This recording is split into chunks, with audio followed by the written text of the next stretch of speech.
A service of KIBMradio.com, the Internet's home for an all old-time radio.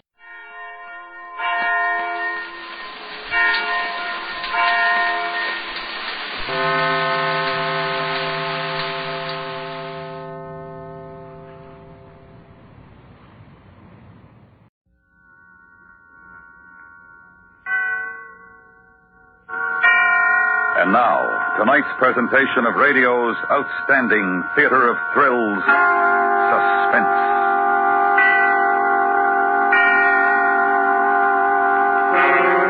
Tonight, the story of tension and danger in a small inn on the avalanche-swept slopes of the Alps. We call it Premonition. So now, starring Lawrence Dobkin with Charlotte Lawrence, here is tonight's suspense play, Premonition.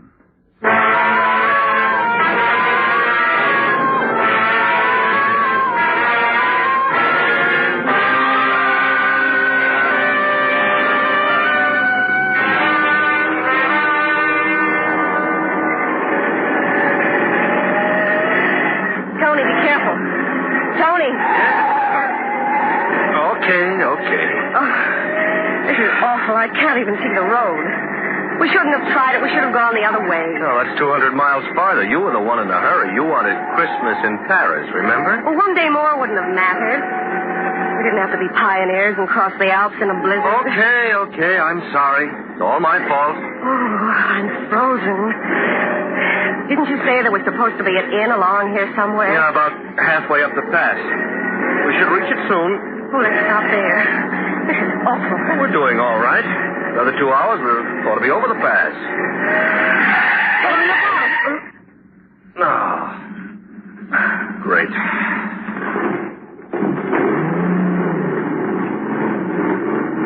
Come on.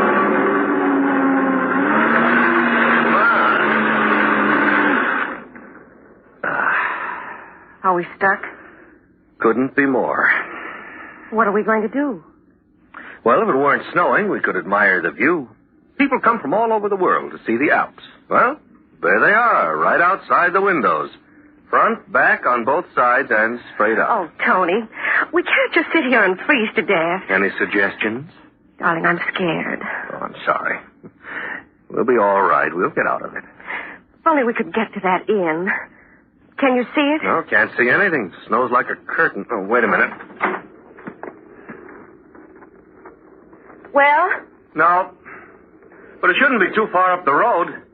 You wait here. I'll go and see if I can get someone to pull us out. Oh, wait. I'm going too. You'll get soaked. Well, I'm not going to stay here alone. It may take hours, and I want to get warm. Suit yourself.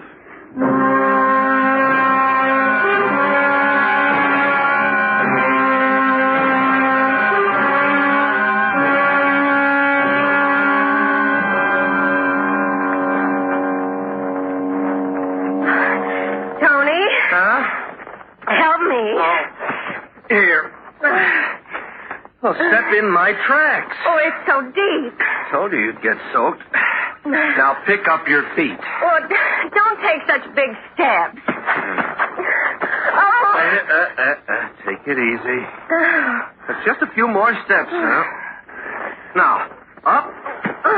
Okay. Oh, thank goodness they swept the stairs. Oh, I'm soaked. Funny. What's funny? The air. Well, all that snow, but right here, it's quiet. No wind. Not even very cold, almost warm. Well, I'm not warm. There's a fire inside. Come on. Okay. I understand why they build these mountainside places on stilts. They'd be buried otherwise. You know, it's odd. What's odd? I've got a funny feeling. There's something oppressive here, Gwen. I don't know, maybe the mountains all around are shutting out the sky. Well, you're the one who always loved them so. Now you know how I've been feeling all these months. Yeah. Don't know what it is. Just a feeling. I suppose you'd call it a premonition. A premonition? About what? Well, I know this sounds silly. I don't like this place. Well, I do. It looks wonderful to me and a lot warmer inside. No, I know. It's not that. Oh, I can't explain. Oh, Tony, stop being a writer. Come on, I'm freezing and I want to get out of these wet things. Are you coming? Yeah, sure.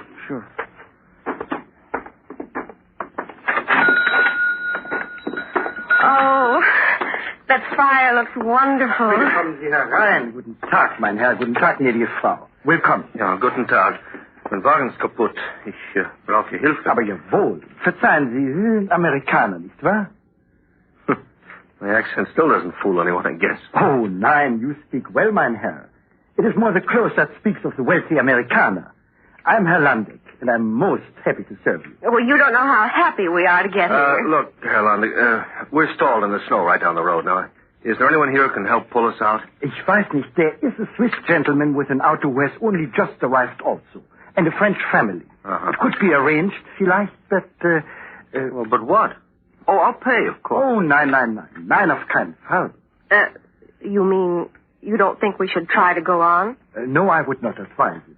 It is not for the money, mein Herr, I assure you, but such a storm. Honey, I want to go on if we can. How long will this last? Weiß nicht. Perhaps another day, perhaps more. Then the road must be cleared. Herr Brown, the Swiss gentleman, says it's very bad on the Swiss side. Tony? Okay. Haben Sie ein Zimmer für two? Aber selbstverständlich, mein Herr. Yeah, I will show you. And then the other guests are prepared to eat. You will join us, yeah? Oh, yes, I'm starved. Yeah, I understand. Come.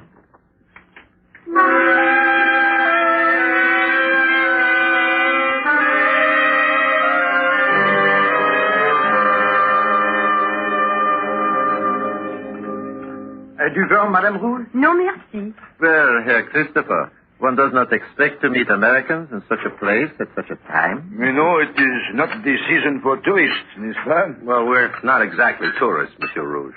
Been living in Austria a year now. My husband is writing a book. Oh, never mind the publicity, Gwen. Nobody's interested. On the contrary, mein Herr, an author, yeah? And you write a book about Österreich? Not about Austria, just in Austria. So, you came here for inspiration, yeah? To the land of beauty and great art. And cheap rent. It's a great country, Herr Landig, but for a writer, I'm afraid the rate of exchange decided the issue. True, Herr Christopher. As a Swiss, I also find Austrian prices attractive. And now you are going back to America? Oh, no, just to Paris for Christmas. Such a lovely time of year for traveling. Oh, Tony. We must not forget the radio. There may be new reports. Report? Of the storm, monsieur. Very bad. Yes, I can see that. Avalanches, mein Herr. 2 villages in the Valsa Valley completely destroyed. Many dead. 3 killed just across the pass this morning. Oh, isn't that awful? I'm so glad we didn't try to go on. Ja, das would have been unwise. Darf ich Ihnen noch etwas anbieten, Madame Christopher? Oh, thank you. I'm a pig, but I don't care. They're so good.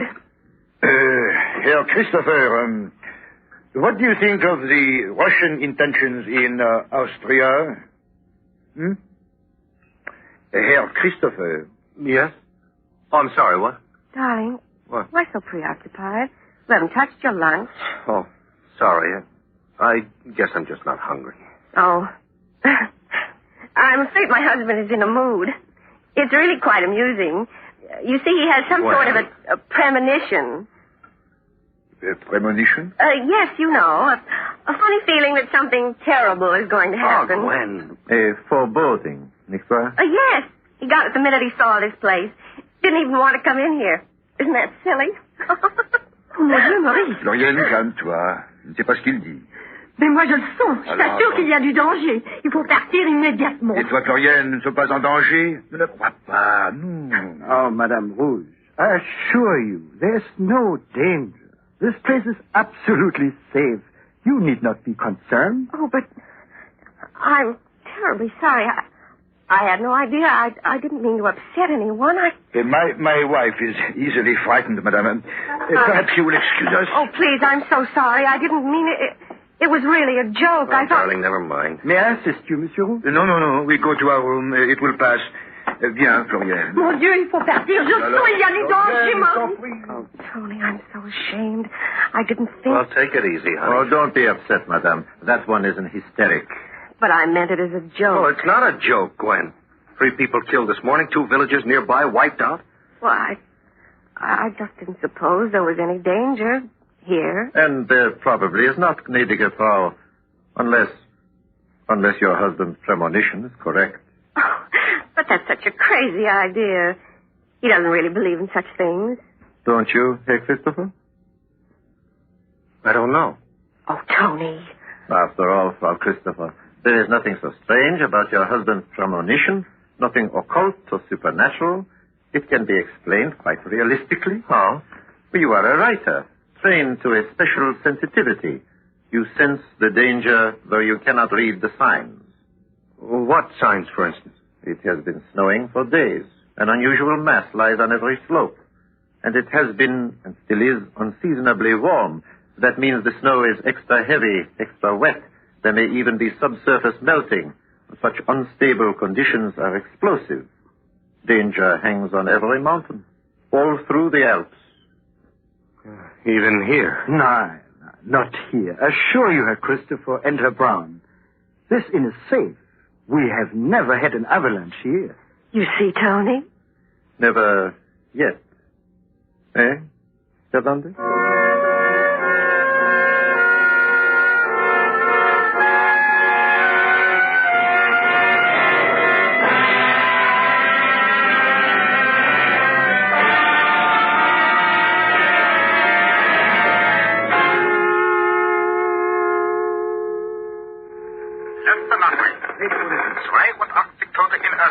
In Austria, 143 in der Schweiz. in Switzerland 143.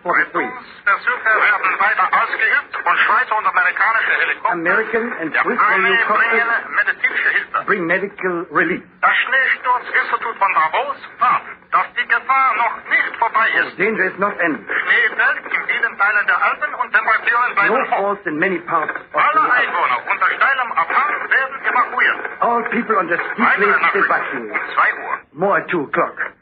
Schrecklich, schrecklich. Yeah, at this rate, we cannot go on for days. Our misfortune, your fortune, Herr Landeck. I would rather not earn my fortune this way. I'm sorry for you all. Yeah, I will try a stein of your beer, Herr Landeck. Yeah, please. Tony? Come on and join us. Don't just sit here staring out the window. Gwen. Look, it stopped snowing. And the sun's trying to break through. Look, everybody, it stopped snowing. Yes, I noticed, Madame Christopher. Well, isn't that a good sign? Not necessarily. There's snow enough already. And if the sun causes melting, yeah.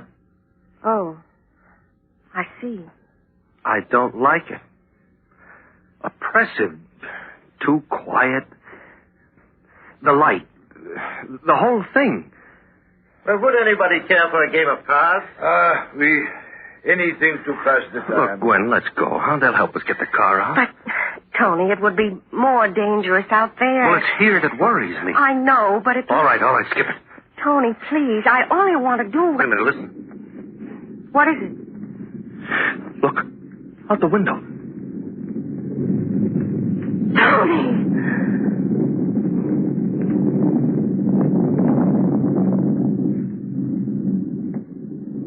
Oh, my God, das war zu nah.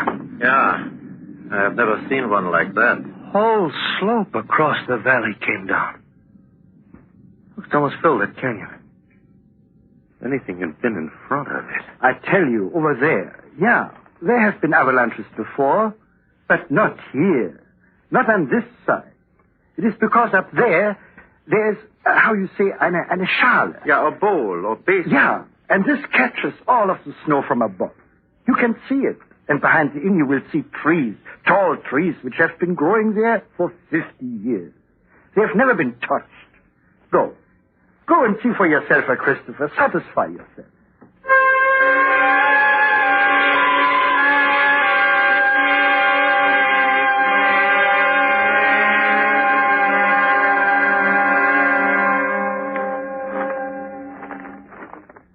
Well, what do you think, Herr Brown? Yeah. Ordinarily, Herr Landeck would be right. Yeah, only you said these are extraordinary conditions. Exactly. There is perhaps more snow up there than ever before.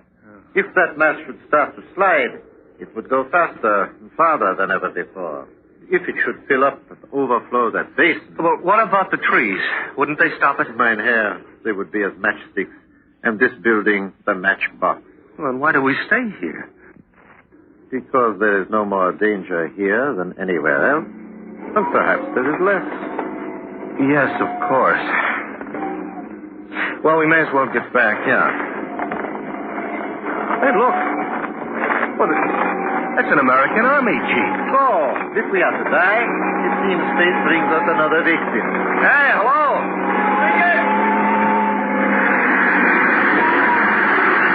Oh, greetings, Sergeant. Greetings. What are you doing way up here? I wish I knew, Mike. How about you? Oh, we got stuck coming through. Well, you're stuck, mister. You ain't going any further over the pass. It's bad? Yeah, everything's breaking loose. One of them almost got me, blocked the pass right behind me. Hey, got something hot to drink in this place? Oh, sure. You going on down the valley? I'm going clear the headquarters at Salzburg if I can get through. Courier, logistics command. Listen, will you pull me out with your Jeep and then I can follow you back down? Well, sure, Mac, I'll try. But let me get something hot first. Oh, sure, all right, but I'll be ready. Roger. Man, what a trip. Well, Christopher, it seems you will be able to go on after all. Yeah, Brown, we all could go. Because 2 more could easily get into our car and 2 can ride in the Jeep. Yeah, that is true, but... Oh, but you won't, will you? Everybody thinks my premonition is nonsense. No, except perhaps you, Herr Brown. But you're a philosopher. If it's your time to die, so be it. But you'll wait for death to come to you. You won't run out to meet it. True. All true, Herr Christopher. Yeah. Well, I can't decide your fate for you, much as I might like to. Every man must do that for himself.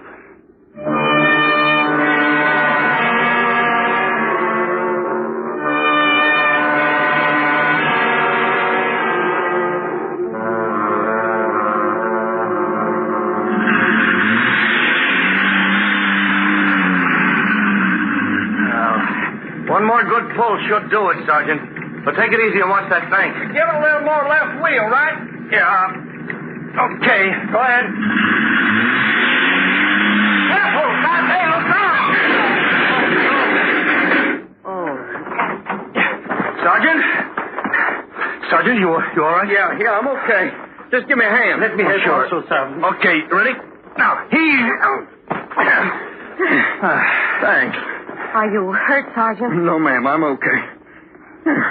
We didn't do so good, did we?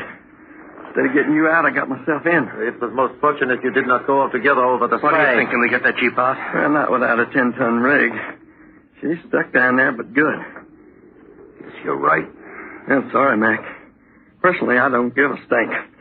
I wasn't anxious to drive all night anyway.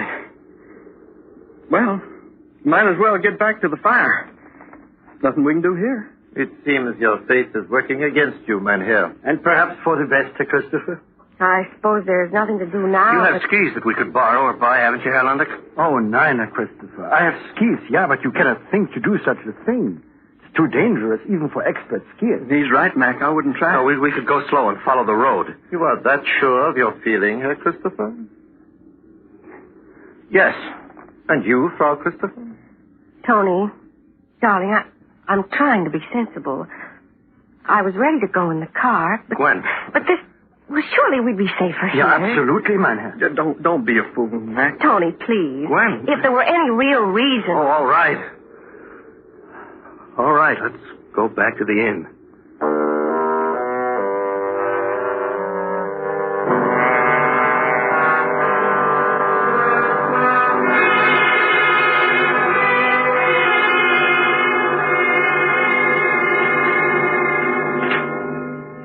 Ah, Frau Christopher, will you join me? It is most comfortable here by the fire. Thank you, Herr Braun. Your husband, he is upstairs? In our room, writing. You know what he's writing? I can guess. Something about his premonition. Yes. Kind of scientific note, he calls it. He thinks it will make interesting reading if someone finds it afterwards. Oh, and so it will. Your husband is an extraordinary man, gnädige Frau. A man of deep sympathy and understanding. I imagine he is a very fine writer. Yes.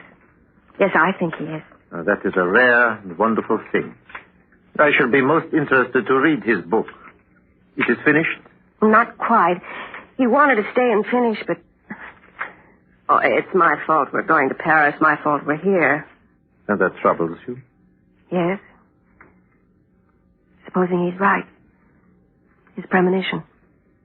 It would be a pity for a man of such promise to die here, now, with his life and his work unrealized. Wouldn't it? If you'll excuse me here, Braun, I'm going up and tell him we're leaving right away.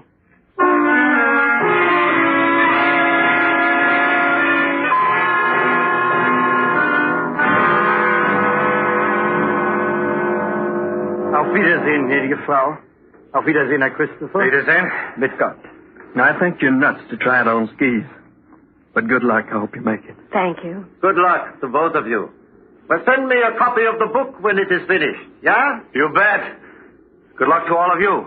You'll be all right. I know you will. Goodbye.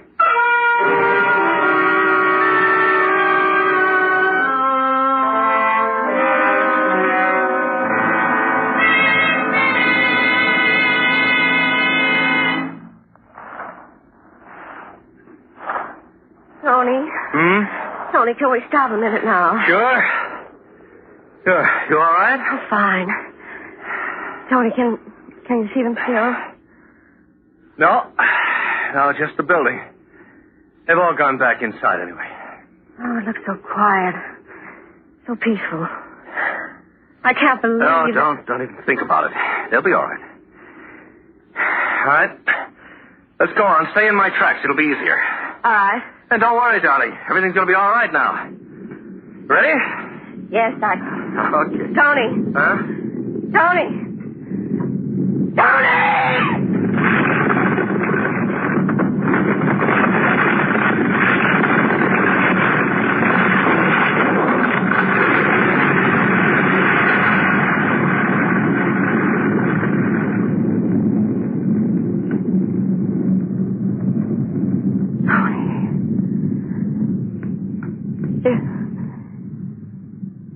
It was true.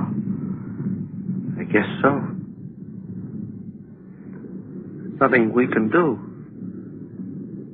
Except go on down and tell somebody.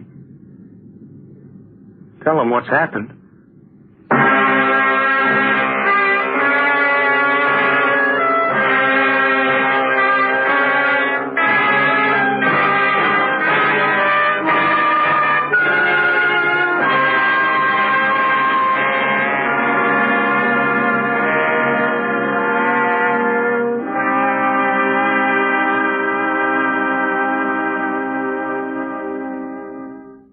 Suspense, in which Lawrence Dobkin starred as Tony with Charlotte Lawrence as Gwen. Next week, the story of the terrifying escape of a dying man. It's called Odd Man Out. That's next week on Suspense.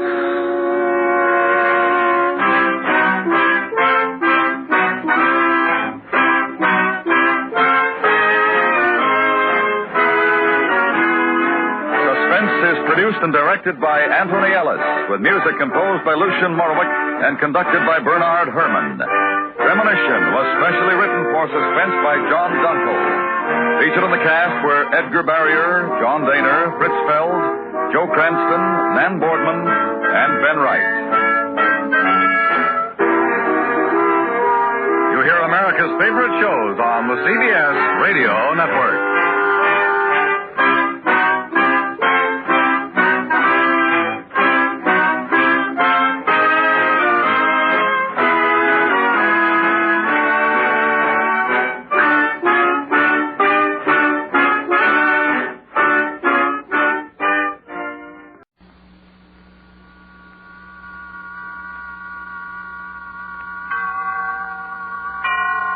And now, tonight's presentation of radio's outstanding theater of thrills, Suspense.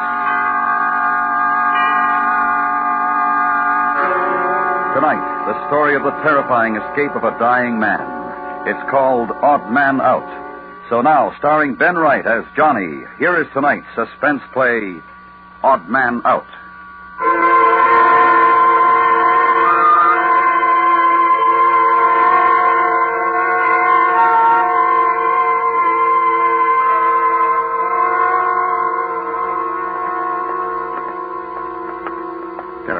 that's on the raid. Murphy, Nolan, Pat outside waiting with the car, and myself. So there's no need to be frightened, Johnny. It's been all planned months ago. Slow down. Safe will be open. So it is.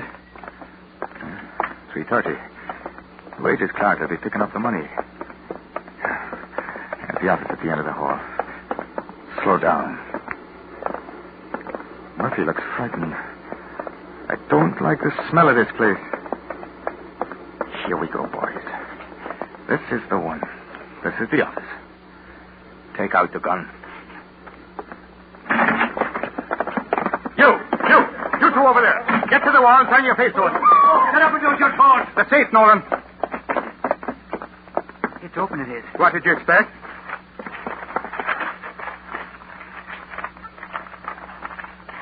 Hurry, man. Hurry.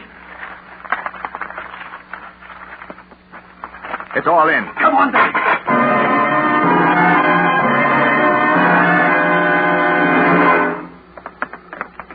Come on, Johnny, come on. Johnny! Come on, come on! No. Johnny, look out behind you. He's got a gun. Run, Johnny! Come!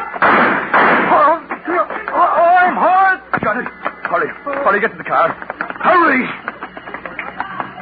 I'm hurt. He is hurt. Drag him in. Come on, Johnny, get in. Get in. Come on, Johnny. Come on. Come on, get in, boys. Come on, Johnny. Get in. Hold him on the Johnny. line, boy. Go on, Pat, go on. I can't get in. Hold on to me, boys. I'm hurt. Hold on to him. He's slipping.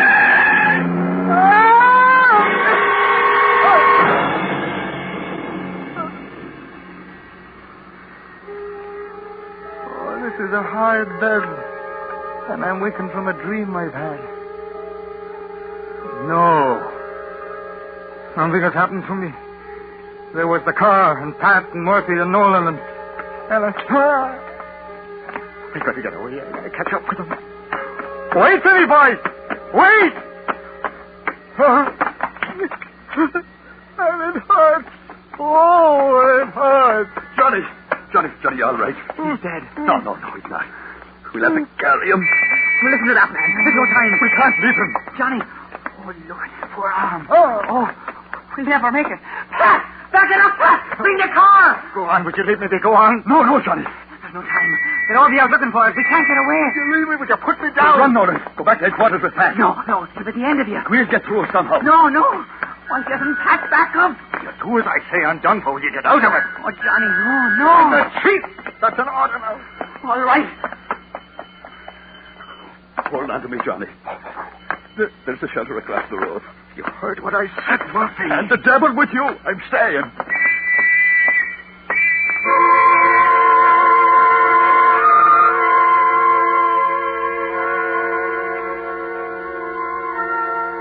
And the whistles and the bells all around. It's a dream. 'Cause I'm crossing the road with Murphy and there's people standing, watching us. And I'm wounded. It's not a dream because of the pain. I killed a man. That's how it was.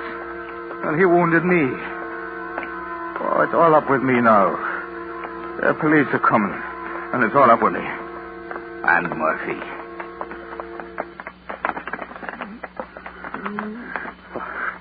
Here's the shelter. All right. Inside, John. Hurry.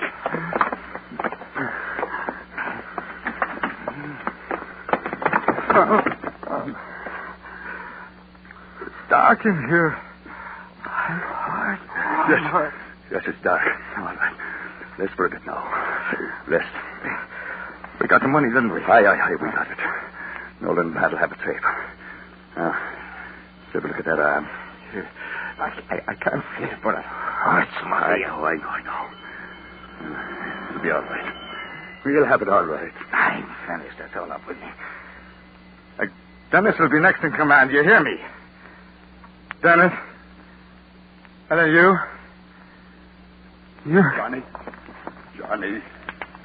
Johnny. Wake up, man. Johnny, boy. Johnny. Wake up, Johnny. I can hear you, Murphy, but you'll have to come closer. Johnny. Oh, I'd like to lay me down for a long sleep. Johnny. Tired. Now. Wake up, Johnny. Wake up. Oh, there's work to be done.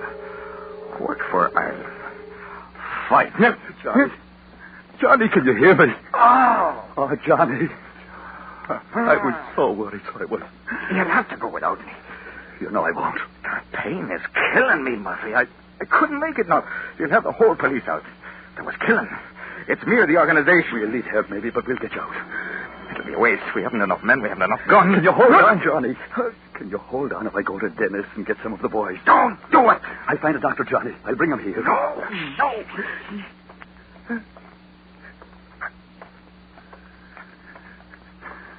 Have they lurked in the shelter? No, the people said they ran off to the east. You trust those for witnesses? Don't bet that. Come on. Johnny, get back here behind the crate. Quick.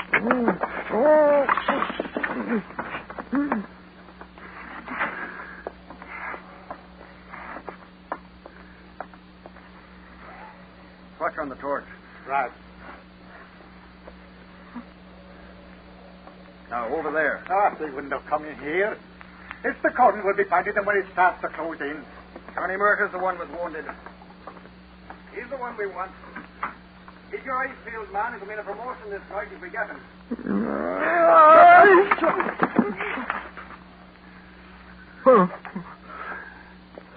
I'm sorry, Johnny. I'm sorry. Now, this is me. Are you listening, Johnny? You keep yourself here. You'll be safe now. They've searched. Don't move. What's wrong, Murphy? We had it planned. I know, Johnny. But it doesn't matter now. Will you listen, man? The organization will have to lay low for a bit now. You know, we'll pass the worst thing. It'll quiet down. All right. But first, we've got to think of you. I'm going to get out and bring help. I'll do it, Johnny. We'll get you away, Johnny, but you mustn't move from here. What happened to Pat?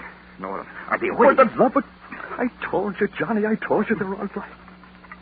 What's that? Over there. Maybe someone got in the back. They're dropping gun at the mill. It's all right, Murphy. Get it off him. I can't stand right by. Hey, don't. There's more of them. They'll come back out to your gun. No, Johnny. No. Easy, man. Easy. Here. You can beat them off with this stick. Now, do you hear me, Johnny? You stay where you are. I'm going now. Stay where you are. Oh, you'll be all right in no time at all.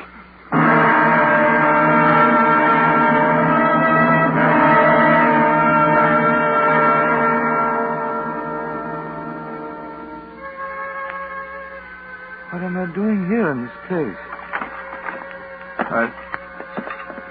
What is happening to me? I've never had such a nightmare before. We've got to get out of this. Oh, it's dark.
Been your friend, Johnny. Remember, Sheriff? Get out. Leave me be. Man, the police is looking for you, so they are. There's killing tonight. How did you get through the patrol? Oh. He's got to get out of my puff. Oh, can't you see the look of him, Mr. Fancy? The police will be here. They're everywhere tonight. You must have had Johnny Murtagh found in here. Why, it'll ruin you. So he wandered and he did. You can't help that.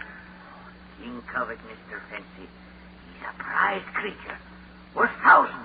A couple, anyway. You'd sell him? Ah. Shell, he's wounded. The organization would get you for it, so they would. Well, they might and they might not. Who's to know? You're a foul little rat. Am I not? Which one of us will go to the police? Will it be you, Mr. Fancy, Or will it be me?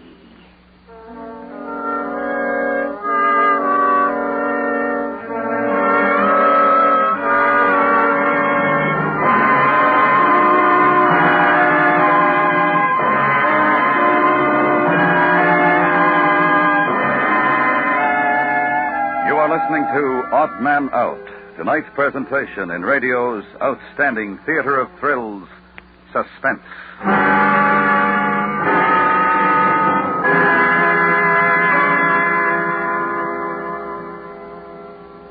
Tomorrow night, hear Casey, crime photographer, at work on his latest exciting case on CBS Radio. Casey's resolution to treat his girl Friday, Ann Williams, to a gay New Year's Eve comes a cropper when a note from a copper, a dead man's message, throws a big wrench into the works. It's Casey's last and most exciting for 54. Casey rings out the old with gunshots on Crime Photographer tomorrow night on most of these stations. And now we bring back to our Hollywood soundstage Ben Wright, starring in tonight's production of Odd Man Out, a tale well calculated to keep you in suspense.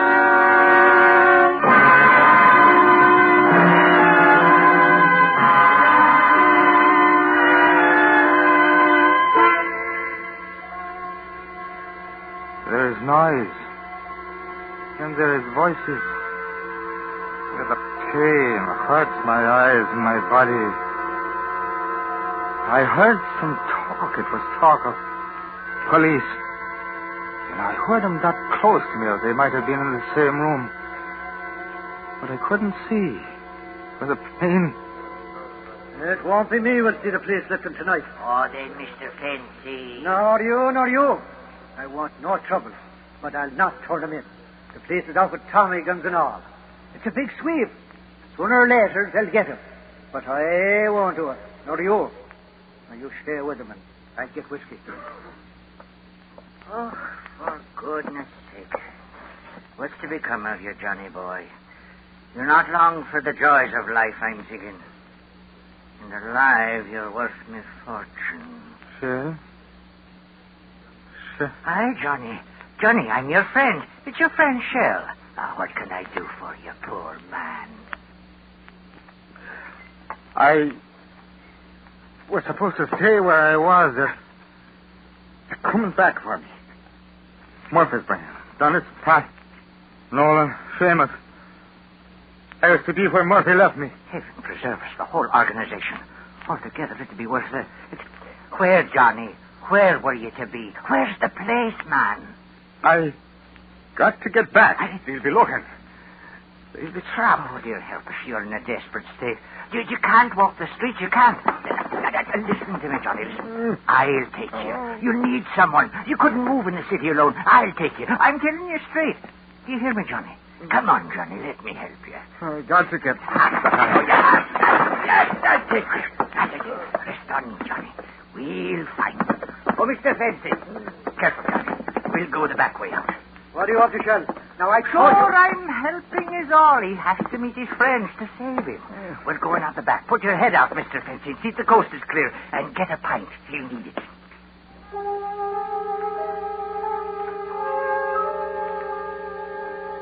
Why am I cold again? The wind. I don't want to walk anymore. Shell it is, but no one has Shell. What am I doing with Shell? Where is he taking me? You turned me in. You don't... No, Johnny, no. I want to help, not share. I'll give help. Here. Now get a hold of this. Take a good pull.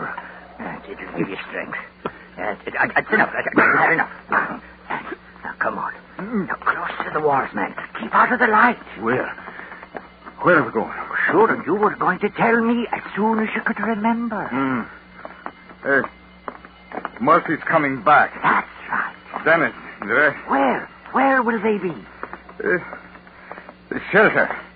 The air raid shelter. Oh, back there. Oh, we're going the wrong way. Come on, Johnny boy. We'll go back. Shell'll take care of you.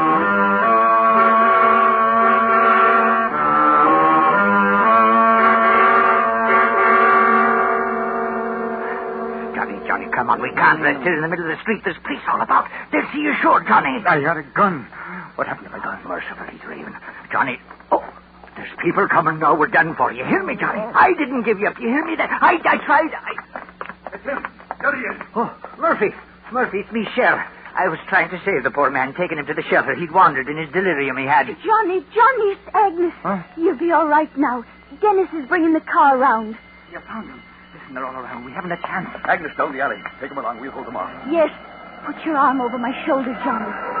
Here, help us. It's the police. Oh, they're in the street. Look. Hurry. Take him down the alley. Quickly, Johnny. Come on, Johnny. Hurry, we'll all be killed. We'll take him to my place. Where is it? Not too far. No, Agnes. I've got a gun. They won't lift us. Oh, kill him. No. I'm going back. Would you give me the gun, Agnes? It wouldn't do any good. There's too many of them.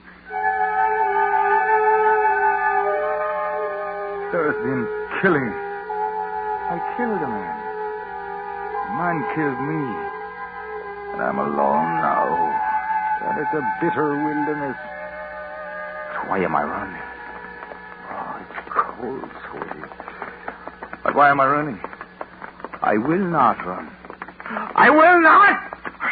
Johnny. Can't you keep him quiet? If he wakes him up in the tenement, we're done for sure. We're almost there, Johnny. Then we'll get a doctor. Oh, you must be quiet when we go upstairs to Shell's. I am quiet. I haven't said a word. What happened to the boys? Oh, it's all right. Can't make any noise. The old woman downstairs will give us away in a second if she knows.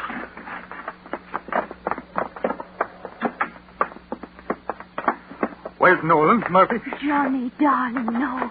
You must be quiet. I can't walk anymore. I want to rest. Oh, my, he'll have the whole place. A few more steps. You can do it. Sure you can, Johnny. I'll open the door. Agnes. Yes, in a minute.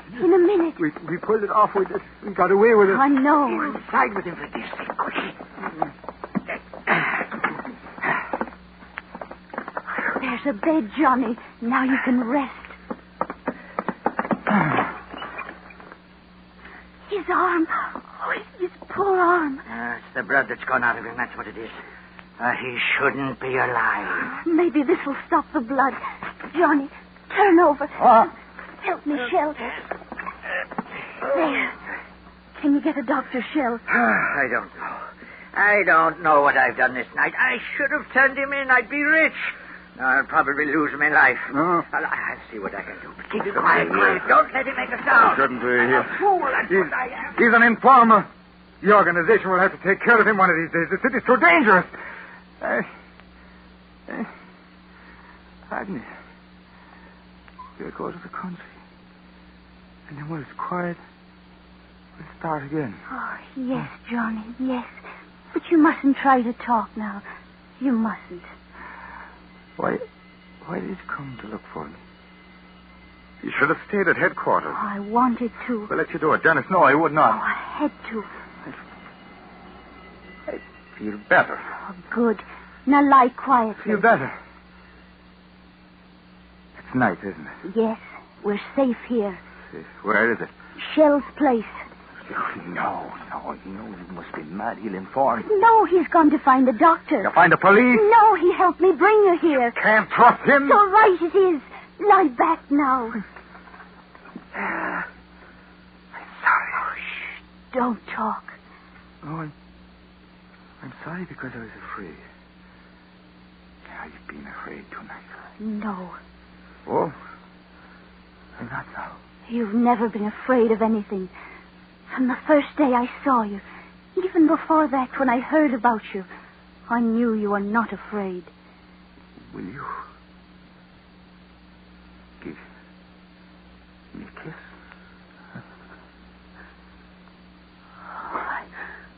I love you. I never had time for that. The organization... I love you. The organization has had you. Let them leave you to me now. No. You're a woman. You wouldn't understand. It's my life. They're coming. They must have recognized me on the street or someone informed. I ran. But they're moving down the street. We get out the back way then. No, it's a cordon. You can't. Not with him that way. He's the one that's informed. He's the No, Johnny, no, I swear it, no. Run while you can, No, Sheriff. but you'll be... Go on. Oh, I'm sorry, Johnny. Sure, I did my best. Agnes, will you give me the gun? Shoot him. He's the one. Informer! Informer! No, it's all right. You let him go. You let him. Yes. And you hold the gun in your hand without shooting. Lie quiet. It will be all right. They won't take us. They won't. I love you, Johnny. I love you. Then this is how it might have been. Agnes, scent of her, her mouth, soft. What about the fight? And what about the fight? They can't beat us, and they won't. They won't. Open the door! Police! But you give me the gun. Give me the gun. No. I'm the chief. Now, will you give me the gun? Johnny, no. Give it to me!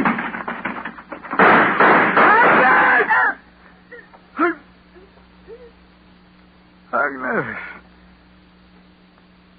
I love you.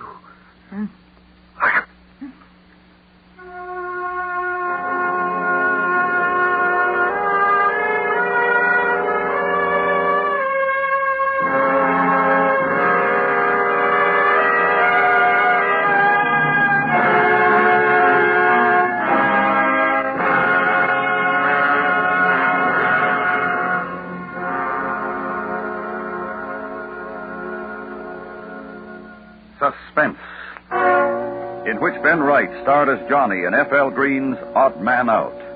Next week, the story of the terror and death aboard a seagoing tug in the North Atlantic. That's next week on Suspense.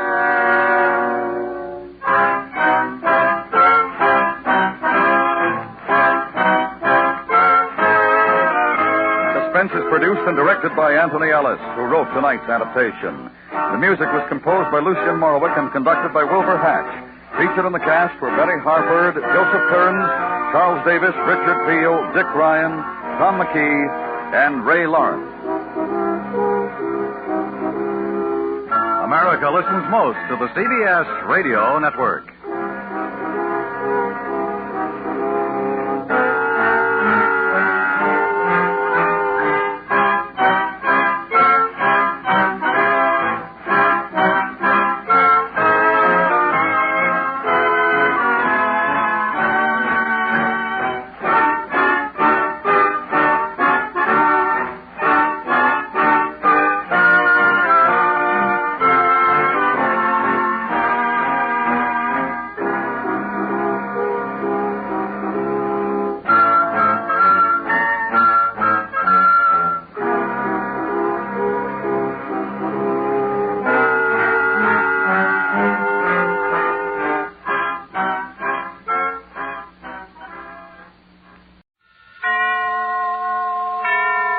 And now, tonight's presentation of radio's outstanding theater of thrills, Suspense.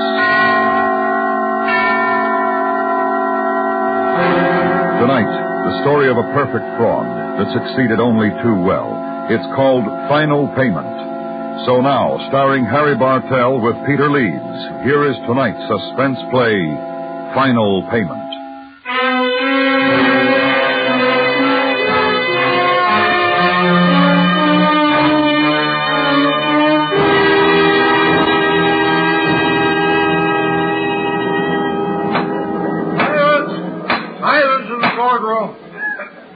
Another outbreak such as this, I'll order the courtroom cleared. Your Honor. Yes, Mr. Sheridan? I'd like to request a 30-minute recess. I assure you, Your Honor, we were certainly not prepared for anything like this. I understand, Mr. Sheridan. And in view of the unusual circumstances, I grant your request. This court is recessed and will reconvene in 30 minutes.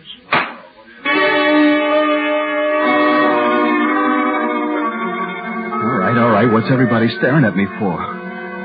What's wrong? You can't possibly suspect a thing, not a thing. But maybe... was there something we missed? Something we didn't think about? The day it started, Chicago. The day I ran into Sam at the lunch counter. Maybe there was something then. Maybe that's when we made a mistake.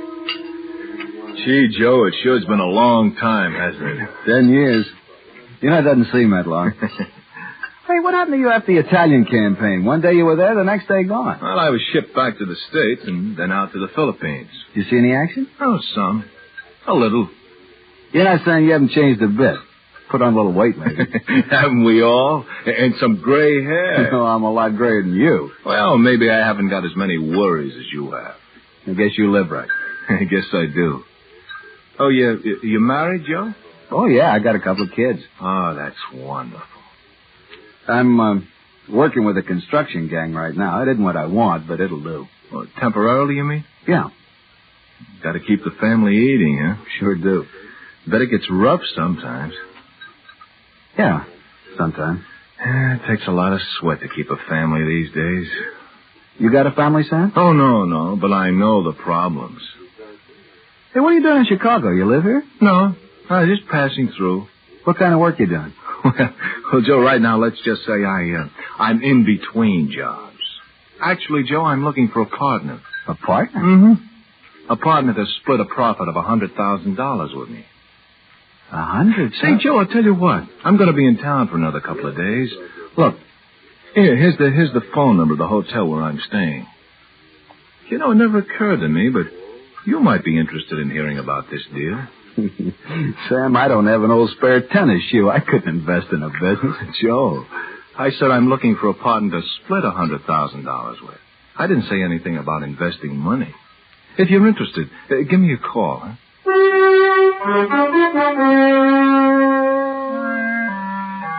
Maybe it was the night I called Sam at his hotel. I remember I called him right after work. And then I called Mary. Told her I'd met a friend and wouldn't be home for dinner. And there was that bar over on Halstead where we met. Maybe somebody in there remembered. It's a new twist on an old racket, Joe. A guy who pretends he's hurt, only he isn't. The insurance companies are wise, Sam. You never get away with it. Wait.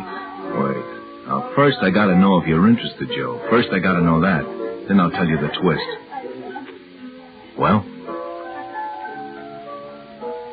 Yeah, all right, I'm interested. Good. Now, this is the way it works.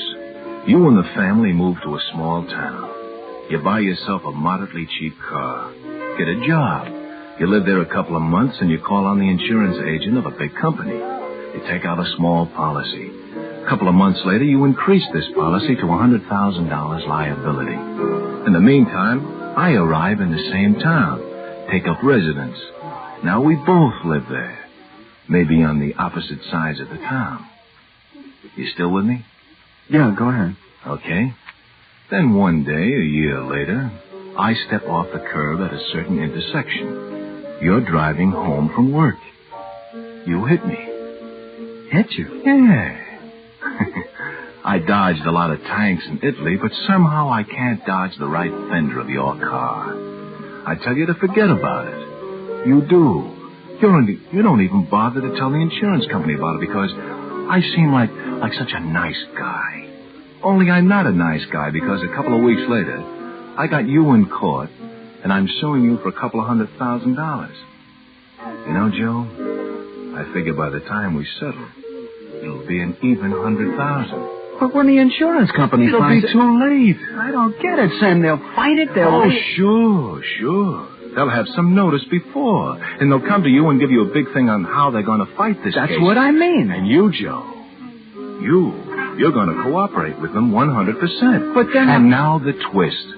It takes place the day you go under cross-examination. About it, I'd have understood, but my gosh, she just stood there like a... Oh, no, I don't... You go under cross-examination. You're going to break down and confess it was your fault. Confess? But Sam... Joe, the worst you can get is maybe a charge of criminal negligence. Maybe a fine, your driver's license suspended for a year. But it's worth 50 G's, isn't it? It's crazy. So crazy it could come off. Well, Joe, $50,000. You know, if I thought for 1 minute... What can go wrong? I don't know. I gotta talk this over with Mary. Oh, no. No, you don't talk this over with anyone. You understand me? No one. You're the only one besides myself that knows. We can't afford to take a chance, Joe. Not even on your wife. But if I just pick up stakes and take off of some small jerkwater town, Mary's gonna want to know... Make up some excuse. It doesn't matter anything. Better climate for the kids. You want to get ahead? Well, what do you see? All right. Count me in.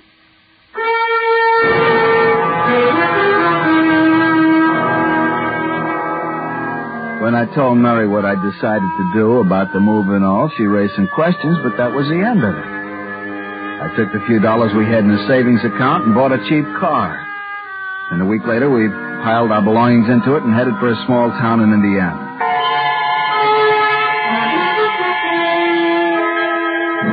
Sam picked this town in Indiana because a big insurance company had a local office there.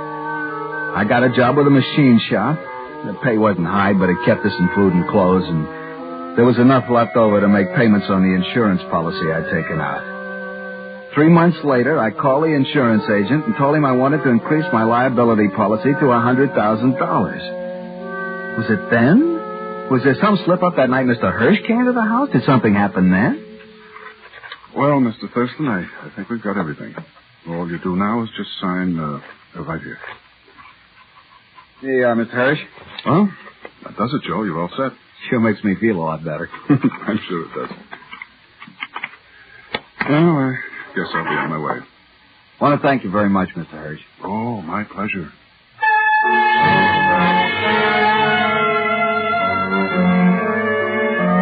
Wouldn't have been then. There wasn't anything. Then one day on a coffee break at a little cafeteria, I noticed someone out of the corner of my eye.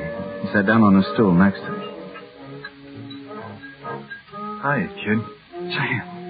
I got in town about a week ago. How's everything going, Joe? Fine. You keeping up the payments on the policy? Yeah.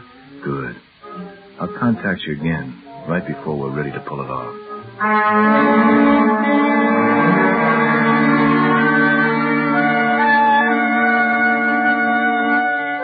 6 months passed. 6 months of waiting. I got a promotion at the machine shop.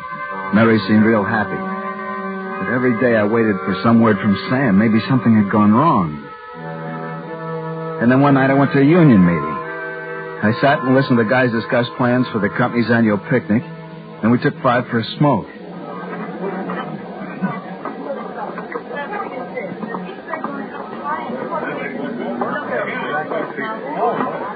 Pardon me, mister. You got a light? Yeah, sure. Thanks.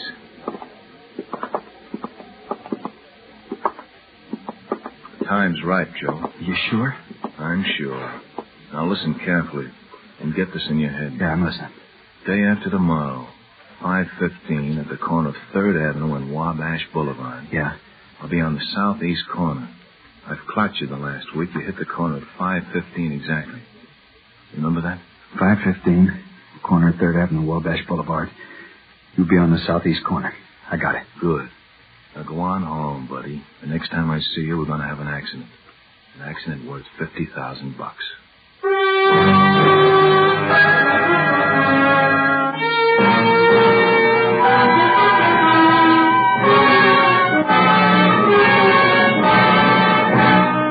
You are listening to Final Payment, tonight's presentation in radio's outstanding theater of thrills, Suspense.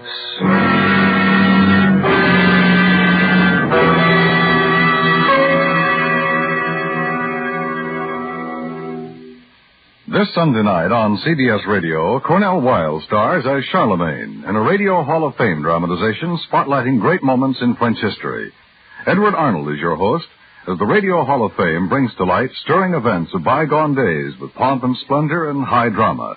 That's Sunday night on most of these same stations. And now we bring back to our Hollywood soundstage Harry Bartell and Peter Leeds, starring in tonight's production of Final Payment, a tale well calculated to keep you in suspense.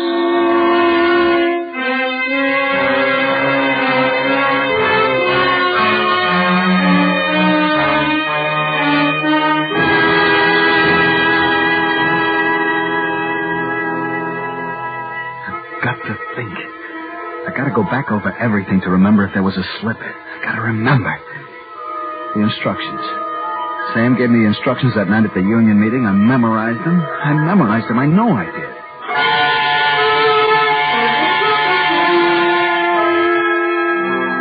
Thursday was like a nightmare. Could hardly concentrate on what I was doing at work. All day long I was nervous. Then it was 5 to 5. Time to wash up and get moving. Punched my time card, put it back in the rack, walked out to my car in the parking lot and started. I drove east on Wabash Boulevard. My watch said 5:13. Traffic was light. 3rd Avenue was 6 long blocks away. My hands were so wet from perspiration I could hardly grip the steering wheel of the car. I kept in the right-hand lane. 4 blocks away. Kept the car going slow. Then I had to stop at the light at the corner of 4th Avenue. Looked at my watch again. It was 5:14.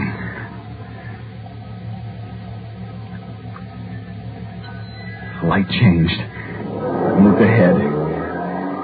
I was just supposed to keep driving. And then I saw him, standing alone on the curb at the corner of 3rd. He stepped off.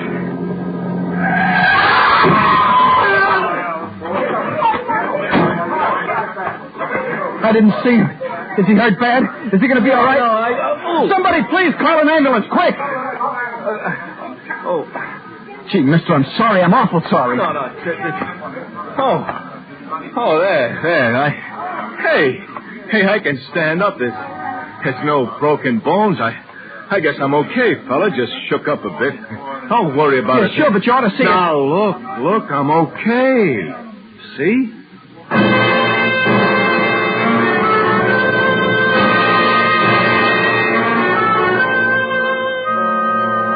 The cop came. He took our names.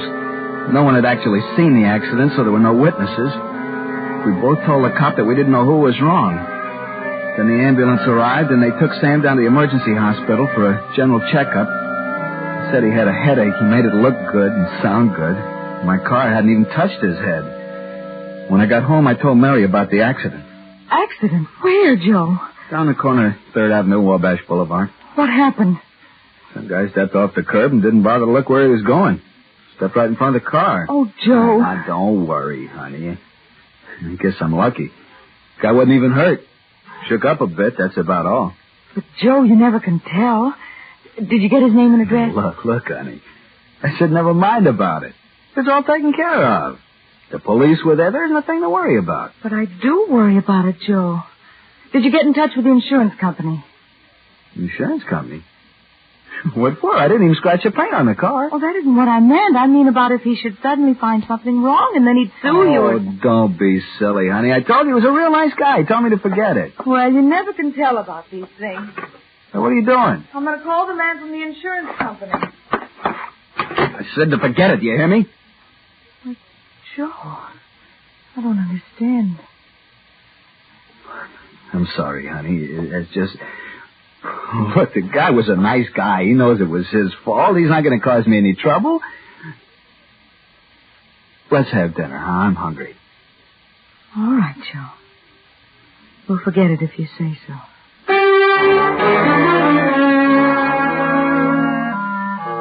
A week later, the insurance company got served with the papers. Sam filed a suit against me for $200,000. Naturally, as soon as the insurance company received the papers, they called me on the telephone. They were upset. Real upset. I just wish you'd called us when it happened, Mr. Thurston. You made a big mistake by not calling us. Yeah, I know, Mr. Hirsch. I guess I ought to have my head examined. My wife told me to call. I guess I should have. But you see, when it happened, he seemed like such a nice guy. He told me not to worry about it. Even when the ambulance carried him away, he told me to forget it. Well, sure. That's an old trick. A lot of them pull it. What do you mean, an old trick? Well, a lot of people try to beat the insurance companies that way. You'd be surprised. Well, what's going to happen? Well, I think we got a good case. We've got no witnesses, but then neither has he. The police report gives a pretty comprehensive picture of the thing, the way it was reported.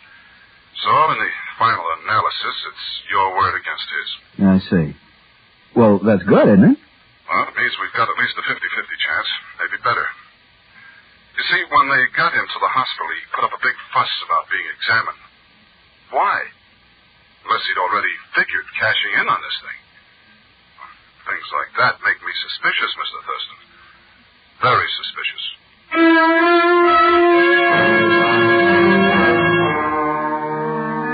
The lawyers got together and agreed on an early date for the trial. The attorney for the insurance company, Mr. Sheridan, met with me a number of times, making me go over and over the details of the accident. And then the day of the case arrived. According to Sam, I was supposed to break down and confess it was my fault while I was being cross-examined. And Sam didn't show up in court. His attorney said he'd been indisposed, but he would deliver the brief without his client's presence. And that kind of upset me. I depended on Sam to be there to give me reassurance. All right, Mr. Thurston, now in your own words, tell the court what happened on that day. Well, Go ahead, take your time. Well, I was driving home from work. I was going maybe 30 miles an hour, or maybe a couple of miles one way or the other. You were driving home? Yes, sir, and I was in the right-hand lane, and this fella, Mr. Monroe, he stepped off the curb and right into the path of my car. He stepped into the path of your car? Yes, sir, that's right. I guess he wasn't looking. Is that all? Yes, sir. That's all. Your witness? Any cross-examination, Mr. Green? Yes, sir. Proceed. Now, Mr. Thurston, I have a few questions I'd like to ask you. Yes, sir. Try to answer these questions as honestly as you can. I object, Your Honor. That is not... Objection sustained. Now, according to your earlier testimony, Mr. Thurston, you were going east on Wabash, is that right? Yes, sir. Mr. Thurston, do you know if there is a stop signal at the corner of 3rd Avenue and Wabash Boulevard, the intersection where the accident occurred? Yes, sir. I think there is. There is? Mr. Thurston, do you remember if the light was green or red as you approached the corner? I think it was green. I see. Now, according to your testimony, you said you saw Mr. Monroe step off... No, sir, excuse me.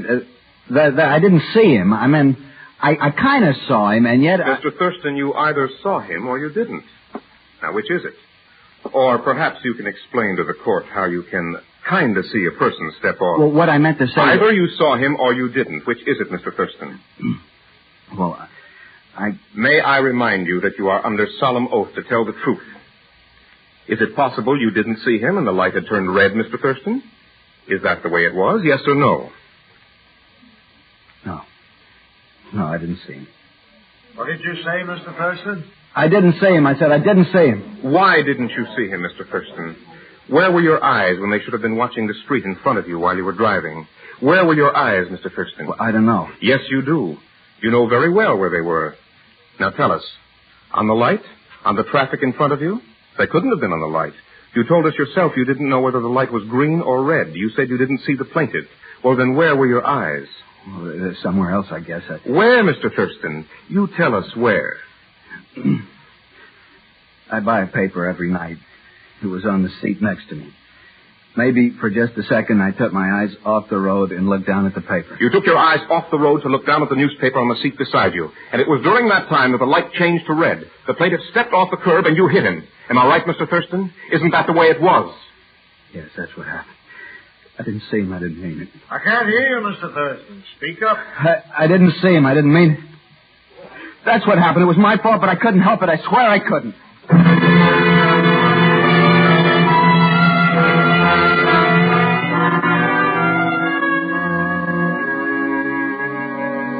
Nothing. There wasn't a slip in the whole setup. It was perfect. I knew it was. Now the recess is over.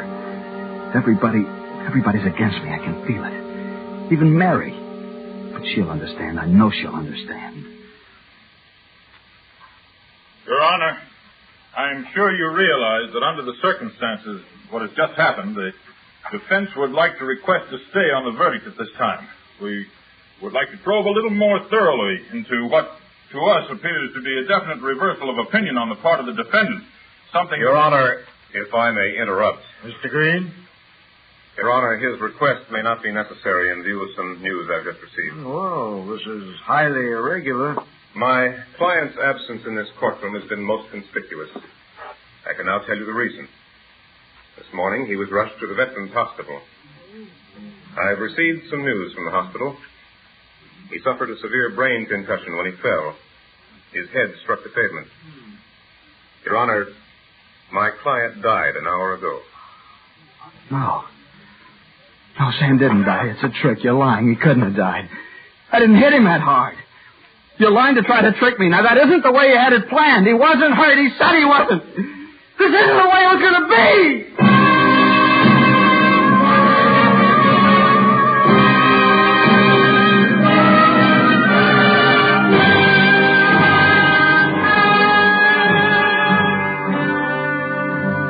I'm waiting for another trial.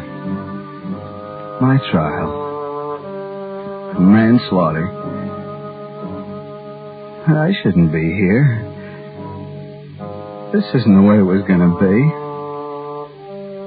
Sam didn't tell me he had a steel plate in his head.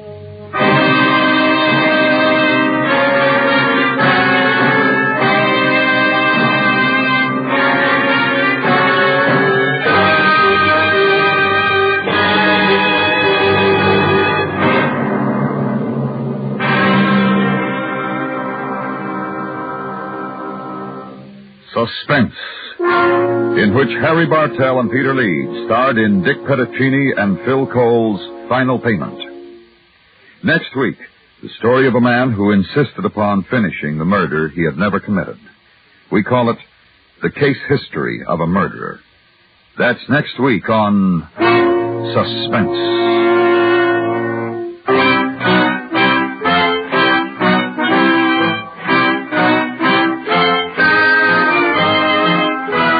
Is produced and directed by Anthony Ellis. The music was composed by Lucian Morowick and conducted by Wilbur Hatch. Featured in the cast were Vivi Janis, Barney Phillips, Victor Rodman, John Larch, and Byron Cage.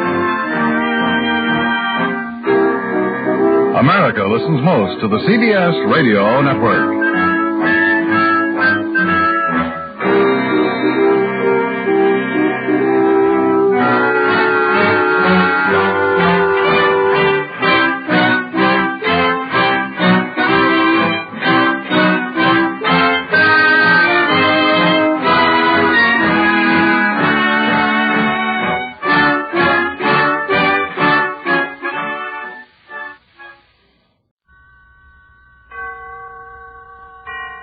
And now, tonight's presentation of radio's outstanding theater of thrills, Suspense. Tonight, the story of a man who insisted upon finishing the murder he never committed. We call it Study of a Murderer. So now, starring Charlotte Lawrence and William Conrad, here is tonight's suspense play, Study of a Murderer.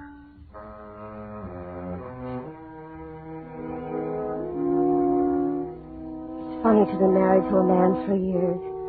Find out he's kept secrets from you. Not secrets like drinking or cards or women. Hank was never like that. I mean, he was like two different men. Really two men. He kept it even a secret from himself. That's what I'm beginning to understand. Because the man I knew, loved, was a wonderful, sweet husband. The doctor says... He says the baby coming on its way, he won't inherit it because nobody can inherit Hank's kind of trouble, his sickness. And I'm not asking for sympathy, I'm just telling you, that's all. I never asked for help, neither did Hank.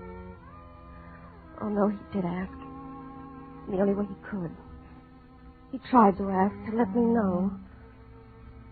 But it was too late.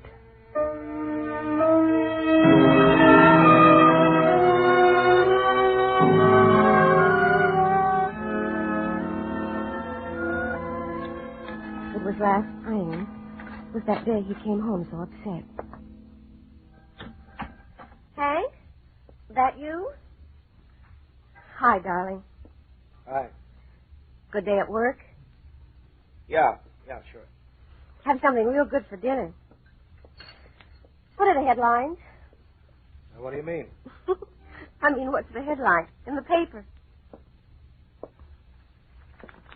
Murder? What? The headline. Didn't you ask me what the headlines were? Oh, yes, honey, sure. What is it? Don't you feel well? What should it be? What's it always? The paper's jammed up to here with murder and killing all the time.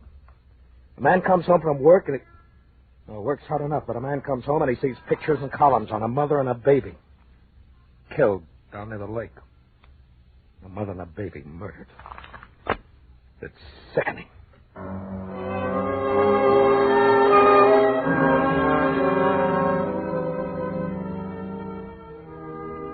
But Hank was always like that, one way or another. He gets upset like that when the pressure's too heavy. When it lets up, he's okay again. Except it didn't let up. Not this time, because a couple of weeks later it really hit.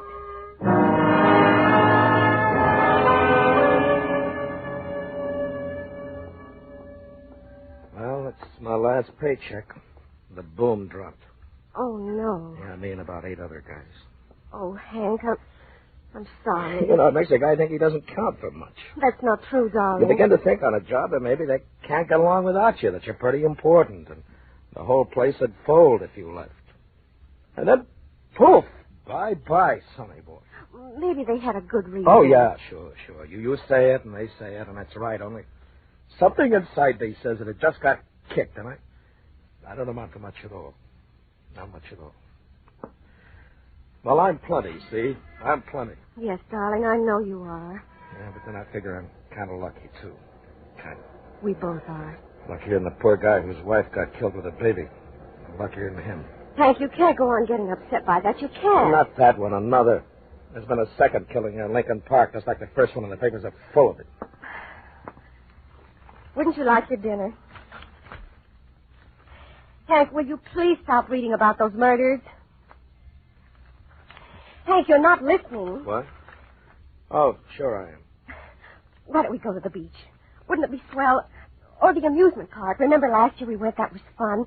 You winning the Cupid doll and all. It was fun, wasn't it, darling? It was. Can't you stop looking at that paper for a minute? I just wanted to find whether it's a news broadcast. There must be one on now. No. What? We've had enough of those murders. You have to stop thinking about them all the time, every minute. That's all you think about. You've got to stop. Don't tell me what to do. Not like that. Ever. Oh, Hank,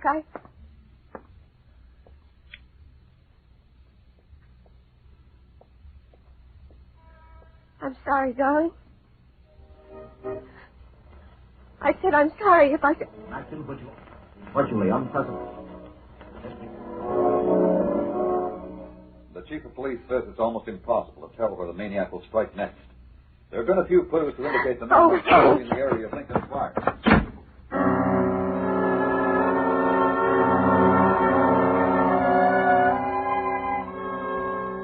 I didn't know what was happening to Hank. I guess a man gets kind of dizzy just from being alive sometimes. From being hit too many times by too many things.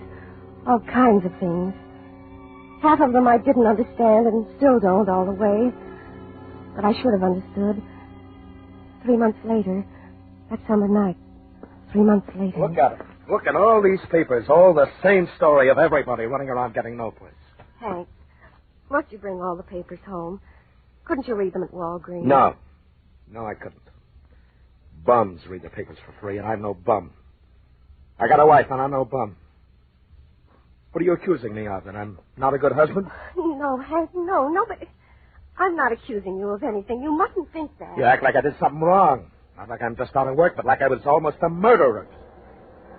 Like I was that murderer they're all looking for. Oh, it's hot. It's too hot in here. Would you like a cold glass of beer? Yeah. Beer. A nice, tall glass of beer.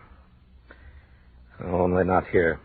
Not in this house. At Marty's on the corner. That's the place for a beer. But it costs so much more. Yeah, I know, darling. But I just got to get out of here. I got to get with people. Oh, yes, darling, of course. I have a few dollars. I've been saving it for a celebration. Let's do it. It'll be fun. I only had $3.28. Funny to remember it exactly like that. $3.28 that I slipped into his pocket when he wasn't looking. And we had beer with the jukebox banging away and me shaking inside. Shaking. I just kept sipping my one beer and watching Hank. Maybe waiting for him to smile or to make a joke. Then I'd know everything was okay. But he never smiled. Didn't even talk. Just drank beer and glared. You know what at? Himself. In the mirror. Just glared at himself until he stood up. Gonna go. All right, darling. Let's go. No. Me. By myself. But Hank, you're kind of tight, darling. Kind of. Yeah. Come on. Come on, let me take your arm. Don't pull me. Please, Hank. I said don't pull me. Now leave me alone. I'm getting out of here. He almost ran out of the place. I knew if I followed him, I'd see something terrible, but I had to know. I had to know if what I guessed was true. And then I saw him rush up to a cop on Lake Street and scream something at him. I couldn't hear it all, and the crowd was there in no time. Please. Oh, please, let me through. I'm his wife. I'm his wife. Oh, please let me through. Oh, Hank, darling, Hank. Officer, please, he didn't do anything, officer. I can't stand it anymore. I can't stand the killing and the murder anymore. I can't.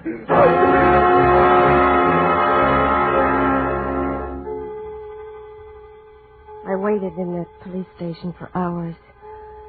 I waited and wondered because no one told me anything except one man. He gave me a cigarette and talked to me. And then hours and hours later, he called me into his office. Sit down, Mrs. Lathrop. Can't I see him? Can't I? In a few minutes. Oh, thank you. Thank you so much, Mr. Dr. Broughton.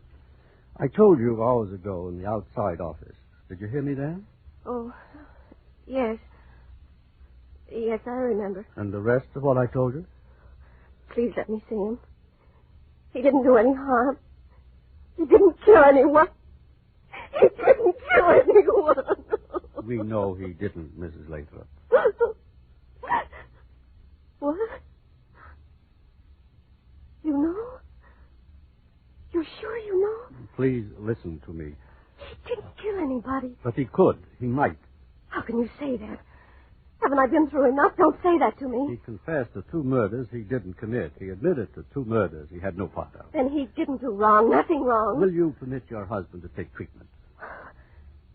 You're saying he should be put away. You're saying he's crazy. I'm saying he has an illness. I'm saying he's sick. And he can be cured. Now. Maybe not later, but now he can. No. All he needs is love and kindness. Only words. They have no meaning to him right now. They might have had once, but not now. He should be treated. I should bring him before a board and have him undergo therapy. I'll fight you. I'll work day and night to get the money, but I'll fight you with lawyers to keep you from disgracing him like that. You won't have to. As a doctor, I say he's dangerous, but no court would uphold me. He hasn't committed any overt act. To all appearances, he's normal. He is. He is normal. He isn't, but we can't make him accept help. You're the only one who can do that. No. He can be cured now. No. He confessed to murders he imagines he's committed. He needs love, not psycho doctors like you. He might easily commit murder if he doesn't get help. Take me to my husband. A month, 6 months, a year, I don't know when, but he'll kill Mrs. Lathrop. He'll kill.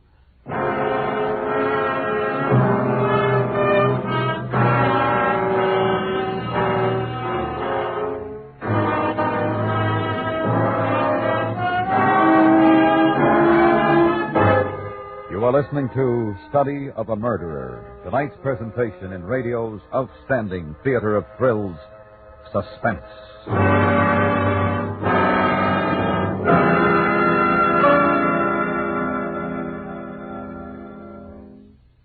It's a good rule to clean up burnables. Don't let them accumulate where they might someday catch fire. Fire prevention is far less costly than fire repairs.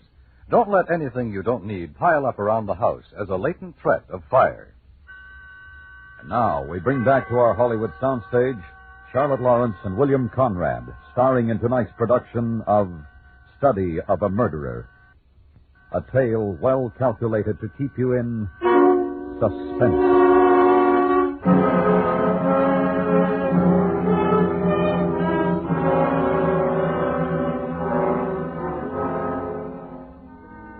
I took him right home.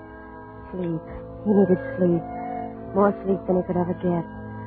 I sat by the bed all the time wiping his face with cold cloths and waiting and kissing him when he'd start that awful moaning. Love was all he needed. That's what I was so sure about then. So awful sure while he slept like he'd been hit or something. For 16 hours, 16 straight hours, and I knew he'd be fine. Just fine.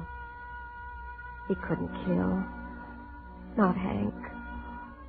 Oh, no, he'd be fine. I remembered from a magazine or something. I turned on the radio.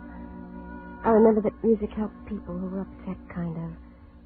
So I turned it on real soft.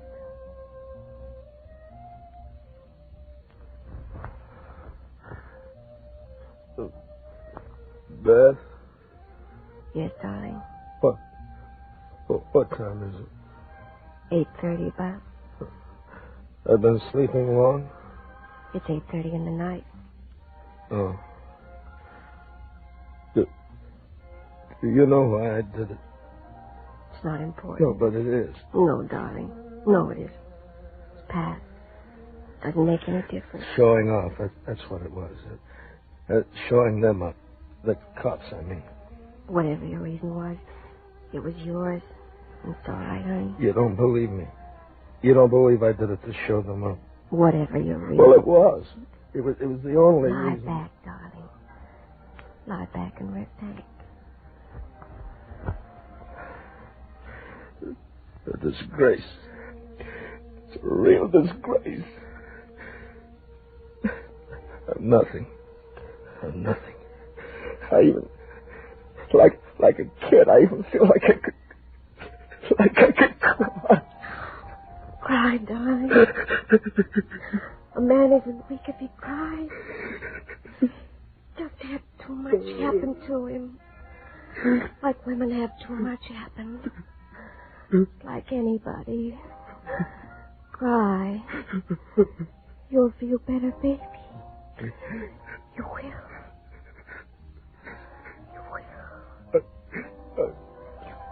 I'm weak. No woman likes a man who's weak.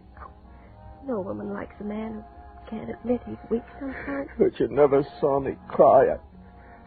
I never cried before. I never cried when I was a kid, even. Never. I love you, darling. You have to know that. I love you. You wouldn't leave me, would you? Never. And you don't believe what that doctor said?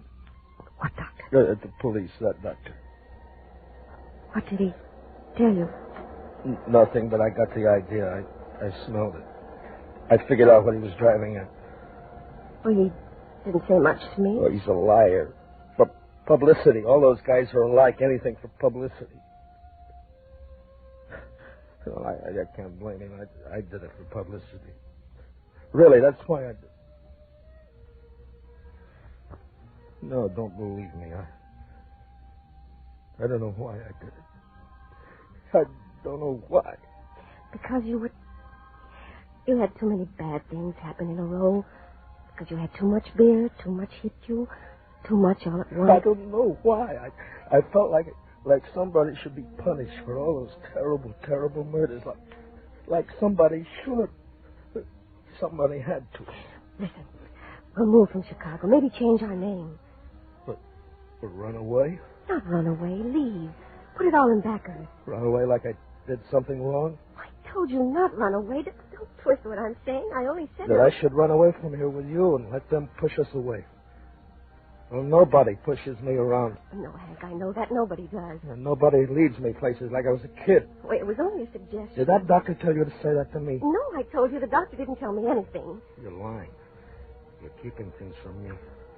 He must have told you something. He didn't, not really. He just said for me to take good care of you, that's all. What else did he say? Well, I don't know. Huh? Nothing. Just... What else? Tell me. I don't know.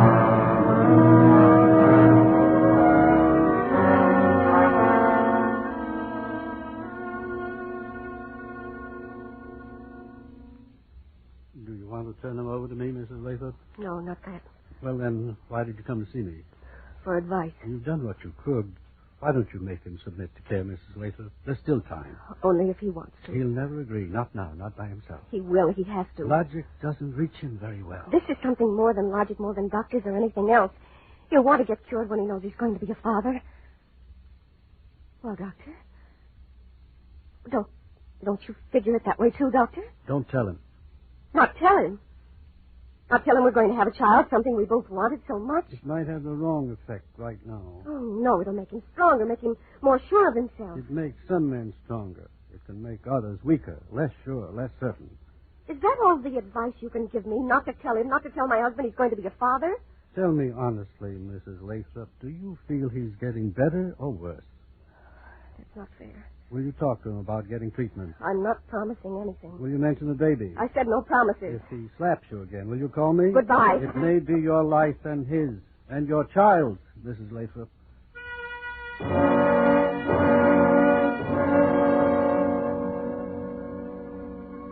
When I came home, he didn't even look up. He just kept staring at his hands. I decided maybe I'd let him talk first, so I sat in a chair near the window. Wasn't much to see with the buildings all close in, but the air smelled good. I waited until I almost wanted to scream. And for no reason, he got up and went into the kitchen and washed his hands. Then he came back. A way out. I gotta figure a way out. Listen, honey. Listen, everything's going to work out fine. No, I'll figure it out. It's a man's job to figure it out. I don't need any help. It's a man's job to figure it out. Hank? Hank, I was wondering if maybe we don't need some other help. What kind of help? I mean, like... What kind? What kind? What kind? Stop talking like that. Like what? Like I'm addled, huh? Like that? No. Yes. Hank, there are places that help when it gets too tough to figure No things. help. I don't need any help. Well, it wouldn't hurt. It's dirty. Oh, Hank, please try to understand, Hank. Dirty science. Wait, it isn't. It isn't. In a magazine. I was reading in a magazine, and it's a dirty, filthy science. It's not even a science. But they lied. It is a science. No? Well, what do you know? What do you know about anything? You can't even keep a house. What's wrong with it, Hank? What would you like me to do? Just tell me. It's dirty. Like everything else is dirty. I'll clean it every day, and I'll wash it. Nothing will get it clean. Ever clean again. Oh, Hank, don't talk like that. You scare me, Hank. Please don't talk like We're that. both dirty. We were all born dirty. We'll never get clean. Oh, listen to me. Listen. You have to come with me. Why? Because you ask? Why for you? For our baby, Hank. For the baby.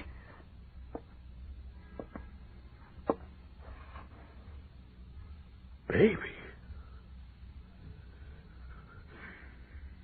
Baby! No! No! Come on! Come on here! Listen, you lied to me! You lied to me! You cheated and lied to me! You lied to me! It was the first thing I saw. The silly china Cupid doll on my dresser. I picked it up, and then I hit him. Hit him. Hit him. Again. Again. Again.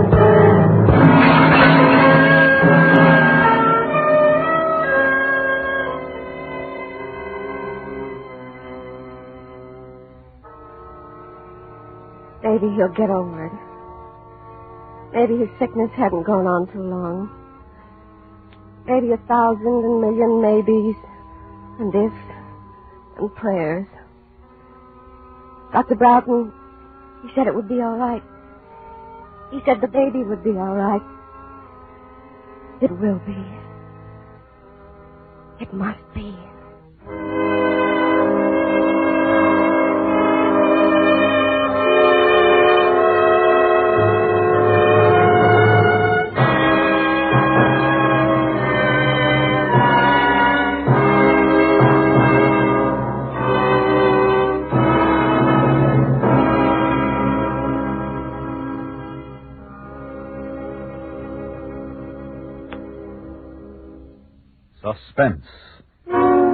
in which Charlotte Lawrence and William Conrad starred in Study of a Murderer by Arthur Ross.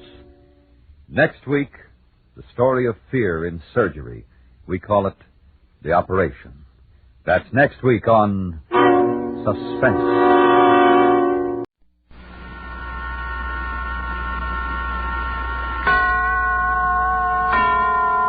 And now, tonight's presentation of radio's outstanding theater of thrills, Suspense.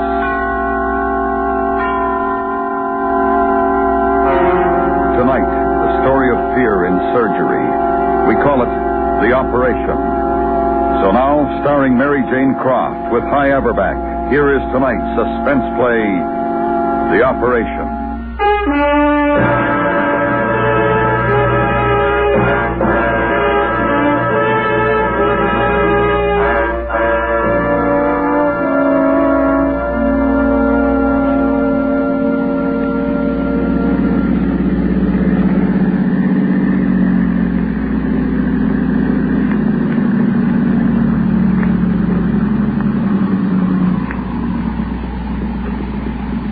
Okay, Danny.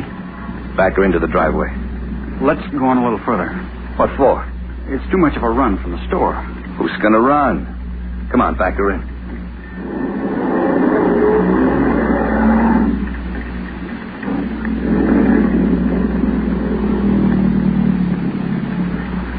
Hey, supposing someone comes out of the house. Danny, will you shut up? There's no one home. Well, I don't like it.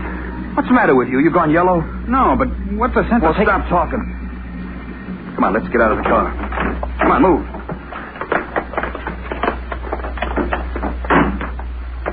Hey, wait a minute, Al. What's the gun for? I thought you said... Danny, it ain't loaded. Use it to scare old man Scholl if we have to. What are you waiting for? You coming? Sure, I'm coming. Okay, let's go. You know what to do. Keep your eyes open. You see a cop, you come and get me. I know. How many more times are you going to tell me? Well, don't get scared and forget. Oh, cut it out. I'm not going to forget. Okay. Now stay put. I'll be out in a minute.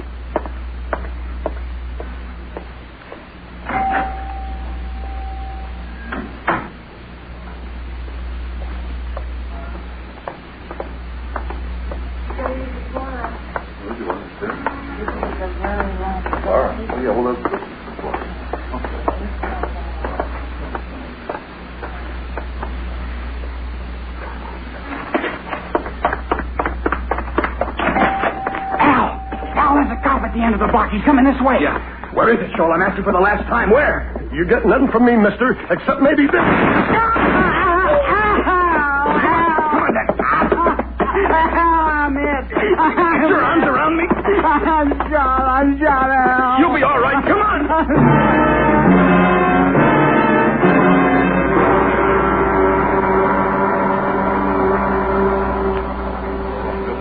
Held up tonight by two gunmen. Thomas Scholl was shot and killed. However, it is believed that one of the gunmen was wounded by Scholl before he died and may seek medical attention. Doctors, especially those in the vicinity of the West Side, are warned to take every precaution.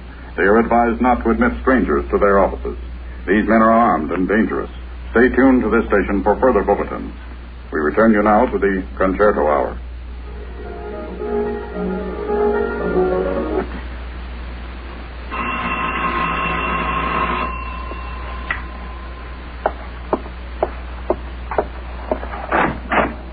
Yes?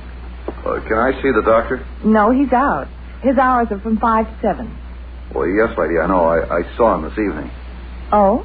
Yes, my name's Carter. He gave me some pills in the clinic, and I forgot them. Oh, well, you'll have to come back tomorrow. I'll tell him you called. Tomorrow? Look, I can show you where I left them. I'm sorry, but you'll have to see the doctor about it. He'll be back in about an hour.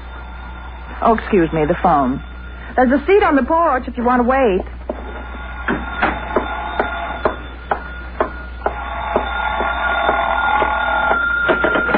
Hello? Hello, dear. Did I leave my wallet? Oh, yes, I put it in your desk. Oh, good. I was worried.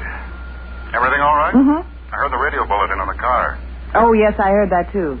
Don't worry, though. I'm fine. I better lock the doors and windows. I did that anyway. Good girl. Say, if Mrs. Thomas phones, tell her I'm on my way. Yes, all right, I will. Oh, have you got a clinic patient named Carter? Yes, he's new. Came in about 6 o'clock. Why? Well, he just called for some pills he left in the office. Oh? Did you find them? I didn't look for them. I told him to wait for you. Is he still there? I don't know. I left him on the porch. Well, tell him to come in if he wants. He'll make a good bodyguard till I get back. Be about an hour. I don't need a bodyguard. Now, please. I get worried with you alone there. Okay, all right. If it'll make you happy, I'll ask him in. If he's still there. Thanks, dear. Now, goodbye. See you about an hour. Bye, darling.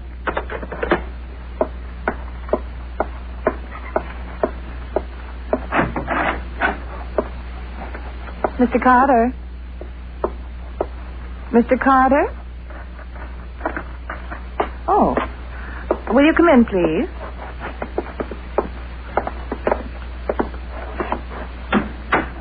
That was the doctor on the phone. He said if you'd like to wait, he'll be back in an hour. Oh, all right. Please sit down. Thanks. I suppose it's lonely at nights for a doctor's wife. Oh, I'm used to it. I was head nurse at St. James Hospital. Oh, really? That's very interesting. Mm-hmm. Well, look, lady, I'm sorry I got to do this, but I've got to. What? I want some dough. Oh, I don't know. I've never robbed anyone before, but I've got to have some money. I left the pills before on purpose. I figured I'd come back when the doctor went out on a call. I've been waiting around for 2 hours. I haven't got anything. Look, I'm sorry. I figured this out for a long time.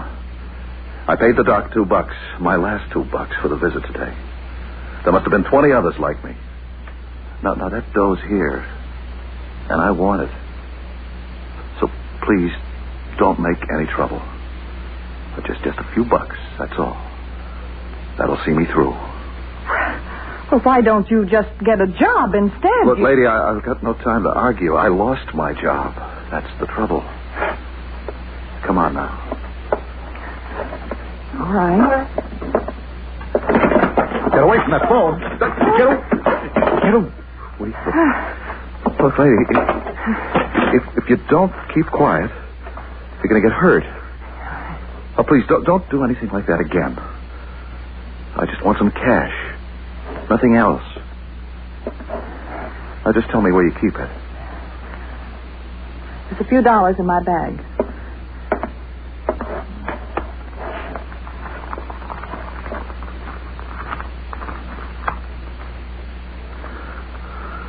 $5.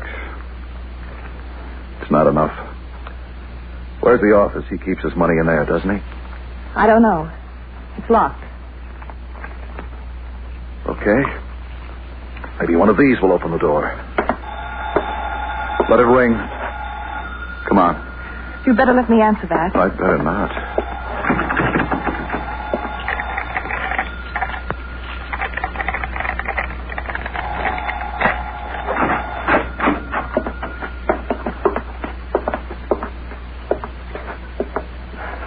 Now, you stand over there.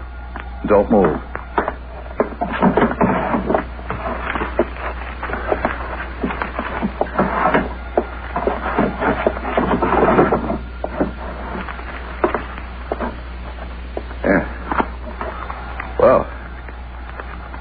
Wallet. I always wanted an alligator wallet. Let's see. Listen, lady. There's better than $100 in here. I don't need all that. Maybe you think I'm crazy, but I'm just going to take 50. I'll send it back as soon as I can. So just give me a break, will you? Don't tell the cops. I'm on the level. I've just got to have the dough. But you're stealing. There's no excuse. I'm sorry. I've got to lock you in. I'm sorry. Goodbye.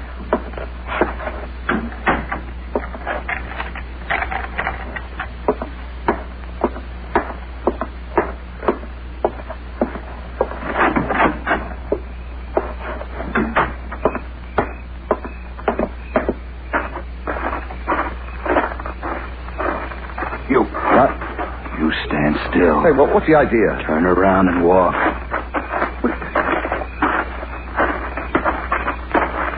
right, get through that hedge. All right, okay. Let's get it over with. Here's my wallet. Now, can I go? No. Keep moving. It hurts.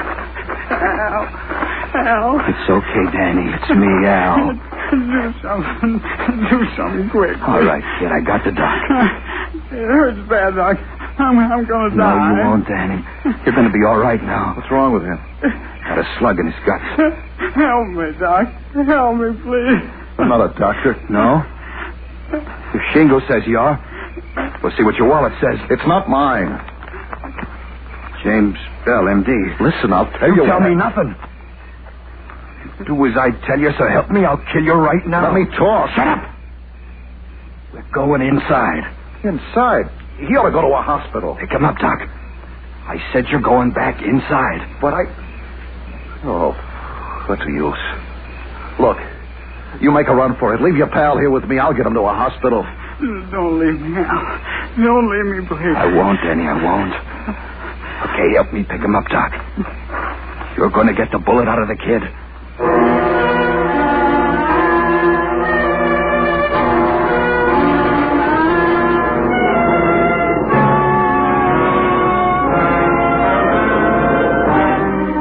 Listening to The Operation, tonight's presentation in radio's outstanding theater of thrills, Suspense.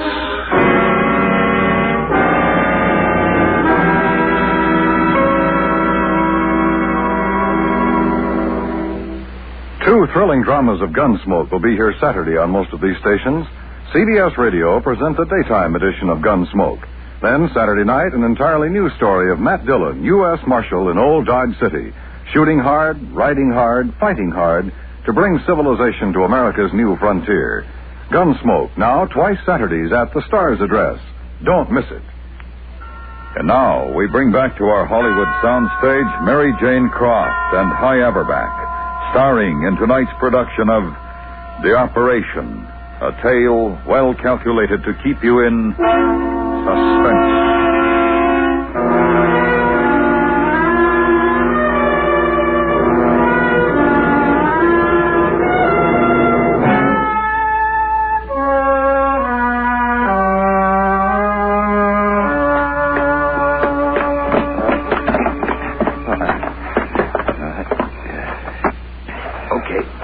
Hold him, you open the door. All right, get in. All right. Hey, he's passed out. Let's put him on the couch for a minute. Where you going to operate on him? But I try. Oh. Through there, in the office. Right, let's get him in there. Listen, will you let me explain something? Jim, I'm in here. What's that? She must have got locked in. Jim! We'll open it and don't try anything. Move over. Come on, Doc. Let's get him up on the table. He's not. I didn't want to bring him in here. I said I'd take him to the hospital, but Doc's going to take care of him. What's the matter with him? He's been shot. Oh, put him down. All right, now stand away. Let me look at him. That boy's got to go to the hospital. You shut up. Who asked you? Why don't you give the kid a chance? Quit talking and take the slug out of him. Al. Well, don't stand there. Come on, let's go.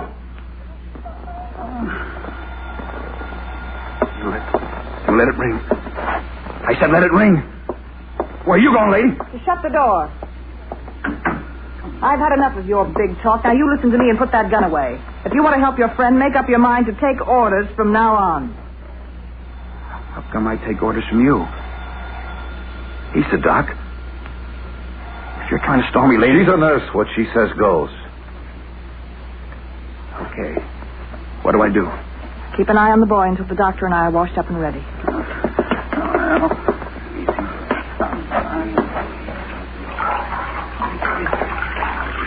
Keep your voice down.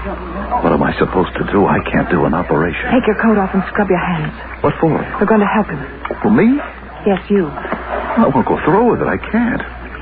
Please yourself. I know what you're trying to do. You do?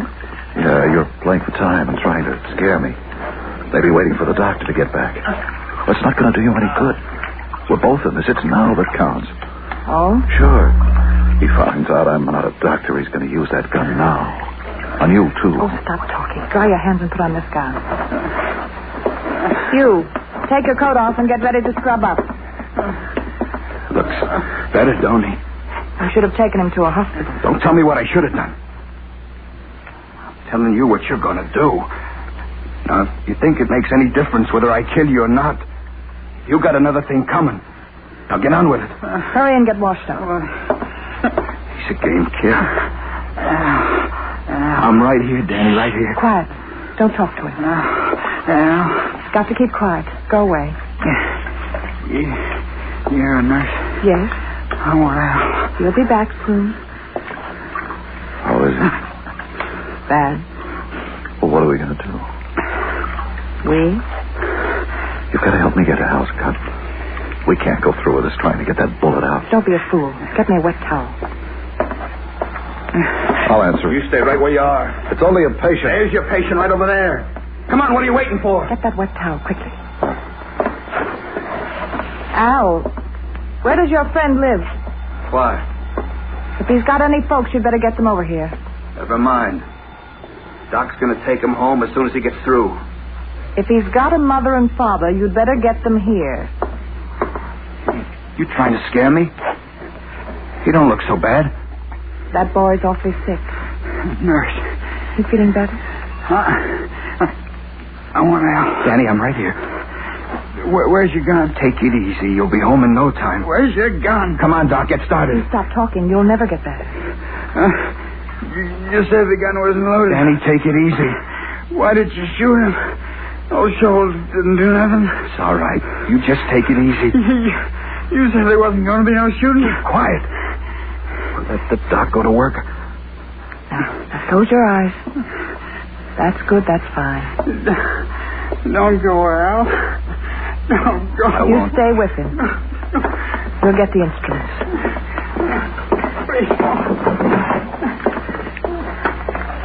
How long are you going to keep this up? We're going to get that bullet out.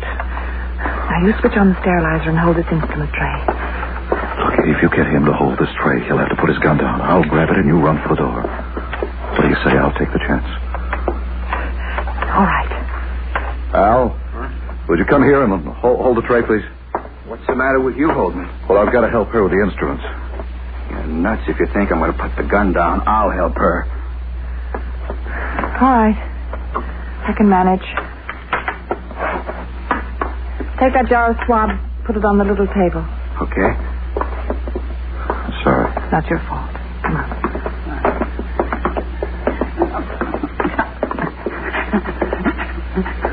I can't do it. I can't. All right. You tell him that. Go ahead. It'll be murder. Here, help me get his shirt off. He's passed out again. Good. That'll make it easier. Okay. What now? You sit over there and you be quiet. Now listen. That kid means a lot to me. I got him into this and I'm going to see that he gets out. You make him well. You do that. I'm going to sit where you said, but I'm going to watch you. I'm going to watch every second. Lady, if he dies, you die too. I got nothing to lose.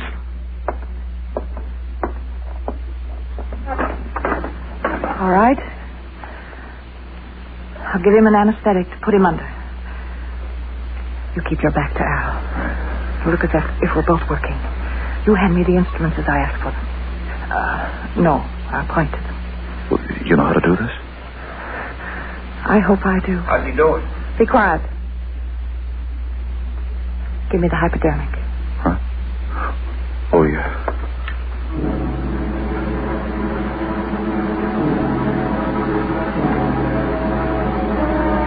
There. Now, that. This? No, that one. Okay.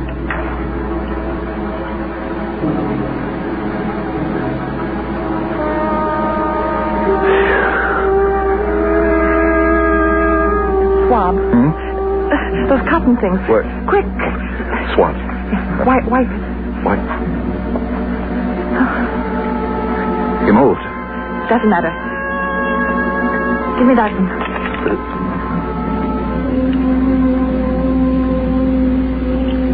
Too deep. Too deep, I can't. What are you doing? What are you doing? Why isn't the doc taking the bullet out? I tried to tell you. Shut up, both of you. More swab. You're killing him. There. Now, that one. Was it this? Oh. Quick. All right. Now, hold this. All right. The other hand. All right.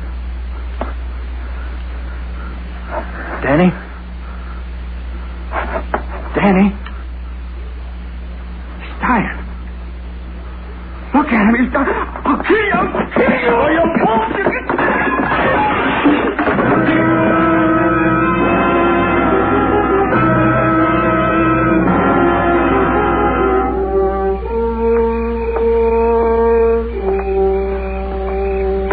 How about it?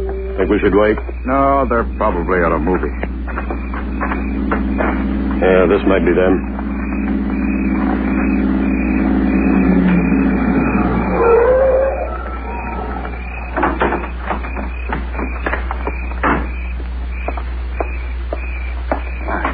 Anything wrong, officers? Dr. Bell? Yes? We're just checking. About the wounded Hobart man? Yes, sir. Can't be here, though, because there's no one at home. Well, my wife's there. I know she is. Headquarters phoned twice and got no reply. We called all the doctors in this area. That's impossible. She must be home. I told her. Come on. Keep it quiet, Doctor. I understand.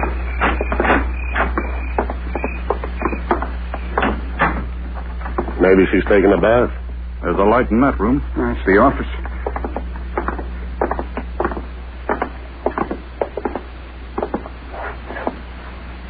Keep me covered. Right. Rose. I'm all right. Take a look at the boy. I got the bullet out. Who's the guy on the floor? He's one of the men who held up the store. What happened? Mr. Carter got his gun away from him and hit him. You better give me the gun, sir. Oh, yeah. Here. Call an ambulance, will you, officer? You did a nice job, dear. Oh. He's going to be all right. Call the hospital, Eakins. Well, this must have been quite something for you, Mr. Carter. Oh, yeah. Something. I'm very grateful to you, Mr. Carter. Very grateful. And about that other matter, you don't have to worry. I'm sure the doctor will help.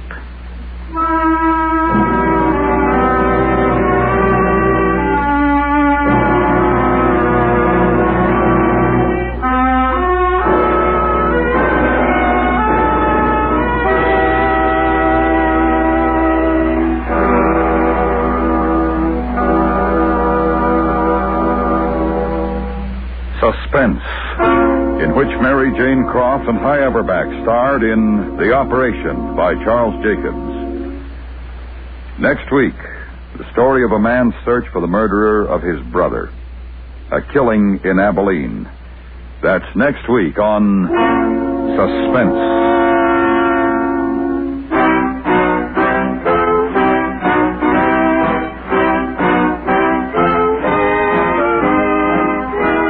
Suspense is produced and directed by Anthony Ellis. The music was composed by Lucien Morwick and conducted by Wilbur Hatch. Featured in the cast were Herb Ellis, Sam Edwards, John Trell, Bill Justine, and John Stevenson. Saturday night on CBS Radio, Gangbusters brings you the case of the careless dynamiter. It's the true story of a bad man whose vanity proves his Achilles heel after an exciting manhunt by police with brains plus persistence. Don't miss Gangbusters Saturday night with a complete file on the case of the careless dynamiter over most of these same stations.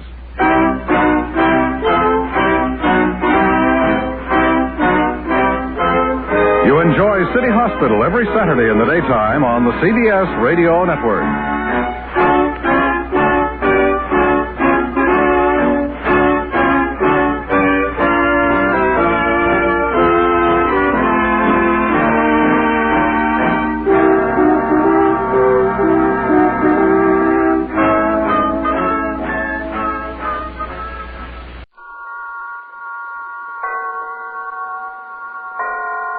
And now, tonight's presentation of radio's outstanding theater of thrills, Suspense.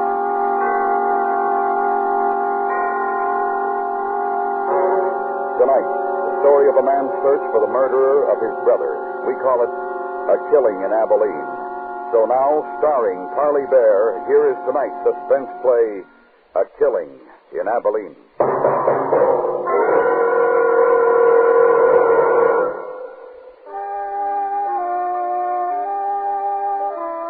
I'd come down out of the Snake Range that morning, had followed the river trail through the canyon, and that afternoon had found Pleasant Valley.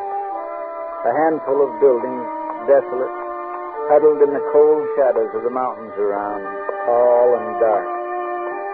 Quarter of a mile this side of town, on an easy rise, I saw a handful of people standing in a circle. As I got closer, I saw they were gathered around two men who were digging.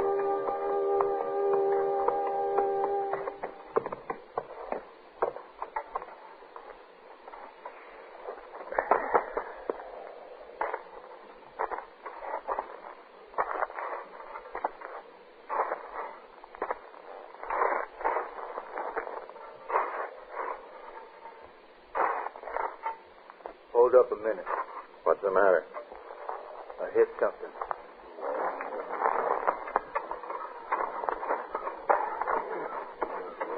Wait. Let it go slow. Dig around this side.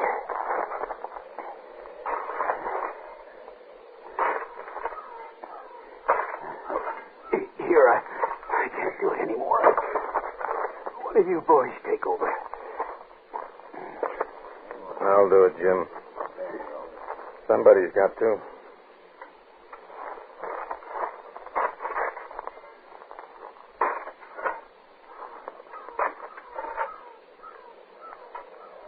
It's him, all right.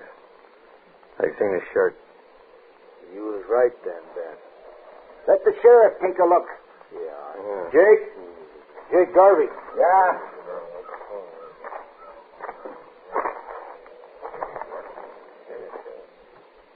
That's it.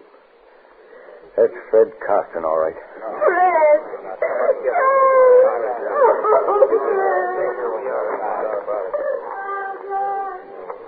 What are you doing here, stranger? Where are you from? You the sheriff? That's right. Jake Garvey. Mander's my name, from Abilene. So? I'm looking for a man in these parts calls himself Lee Burridge. Who'd he say, Sheriff? He said Lee Burridge, Ben. You come along with us, mister. We'll find him for you. What do you want him for? What's it matter what he wants him for? We know what we want him for. Come on. There ain't gonna be no trouble. I'm the law in Pleasant Valley. I'll do what we say. Fred Costin laying cold and his widow weeping. That's trouble enough. We elected you, Sheriff Jake. We can unelect you. Like Ben said, it was Burridge killed him and you know it. I've got to talk to you about Burridge, Sheriff. It's important. All right. My office, back of the meeting house. We don't need no talk about Burridge. We need to do something about the ugly son. Come on, boys. Let's get on back to town. We'll take her as she comes.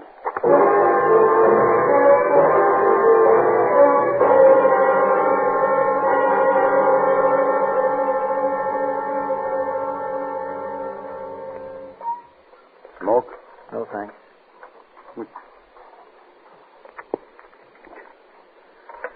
The boys want to know why you're here, so do I. I'll tell you, we don't like strangers. What do you want with Lee Burridge?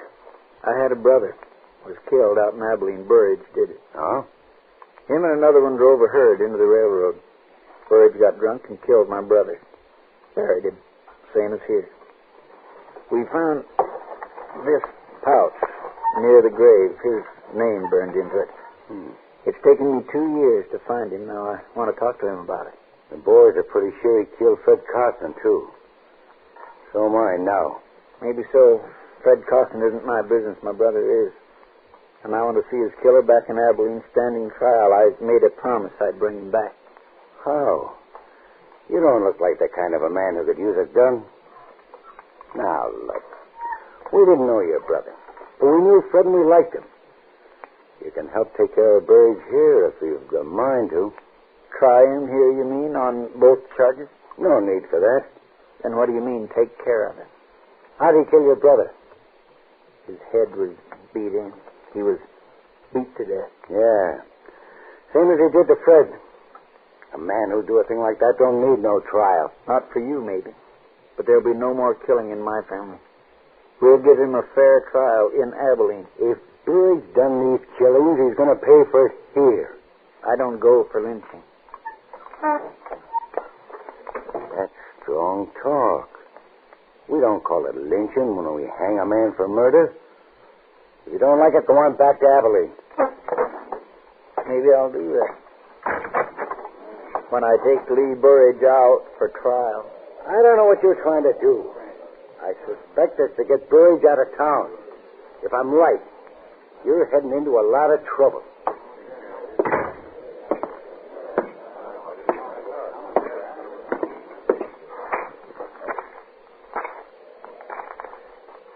One of you boys direct me to where Lee Burridge lives? Of course, if we felt inclined. What you want with him? Just want to talk? Anybody got any objections? Yeah. Who are you? Ben Chaffee. There ain't going to be no talking. He's done what he's done. He's going to pay for it. And nobody's going to stand in the way. It's time he was riding out of here. And if I don't? Then I'll help you. Climb off, Ben. We don't need no private wars here. Where does he live? Come on, boys.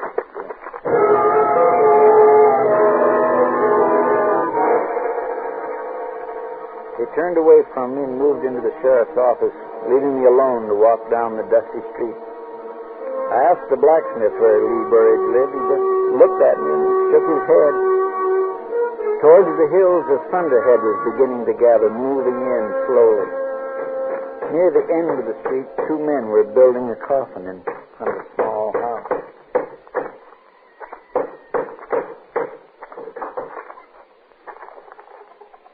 Is this where I'll find Mrs. Costin? Why do you have to come meddling around here at a time like this? Can't you leave a widow to her sorrow? Because he's a stranger, Bob Boy. Strangers don't have no time for other people's sorrow. Maybe you're right, old-timer. Maybe they got too many of themselves.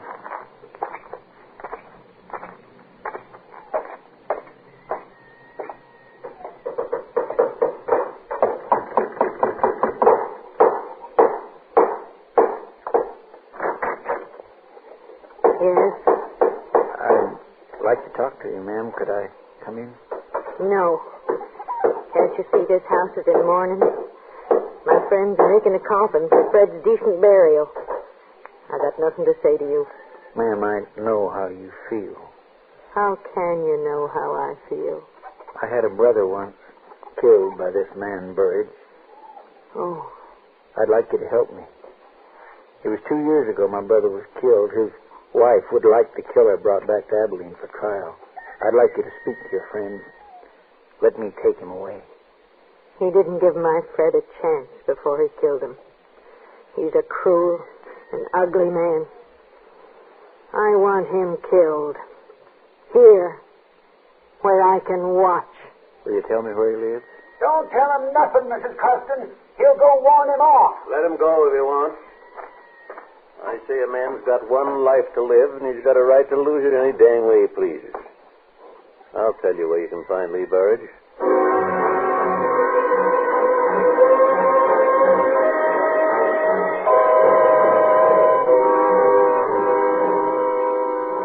On the way, I passed the open pit that had been a grave and turned up a side canyon. A few miles farther on, where the canyon spread, I saw his hut, set against a fire-blackened hill. There was no growing thing in the rocky ground except one sick, twisted tree, its stunted limbs reaching out, empty, waiting.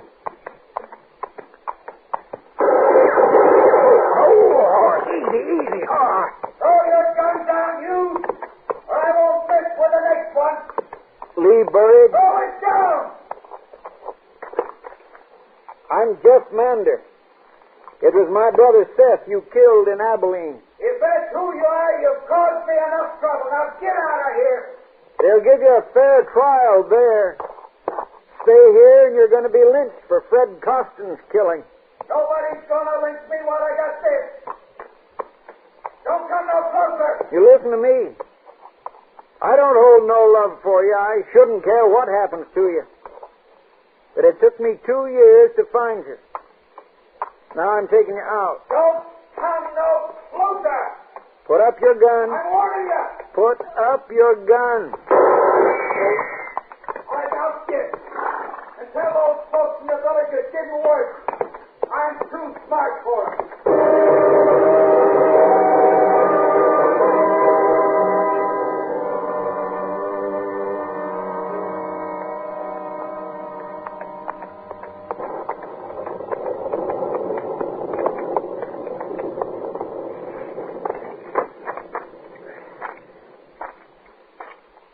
Old-timer, I see you had your talk with Burge. You see? You ain't wearing your gun. You get the drop on you? Yeah. Surprised he didn't kill you. So was I. You tell them I'd gone there? Yep. What'd they say? They said if you get Burge first, they'd get you. They said you should go back where you come from while you still can. I will. After I settle with Burge. Where's the sheriff? Went off with the boys. After Burge? Yeah. They're going to wait till dark.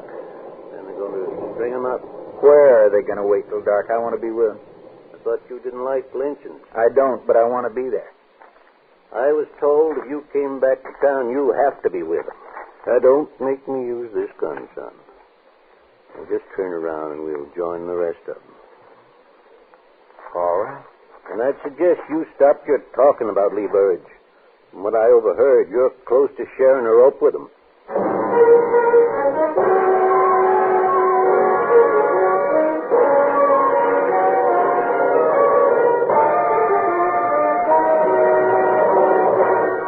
Listening to A Killing in Abilene, tonight's presentation in radio's outstanding theater of thrills, Suspense.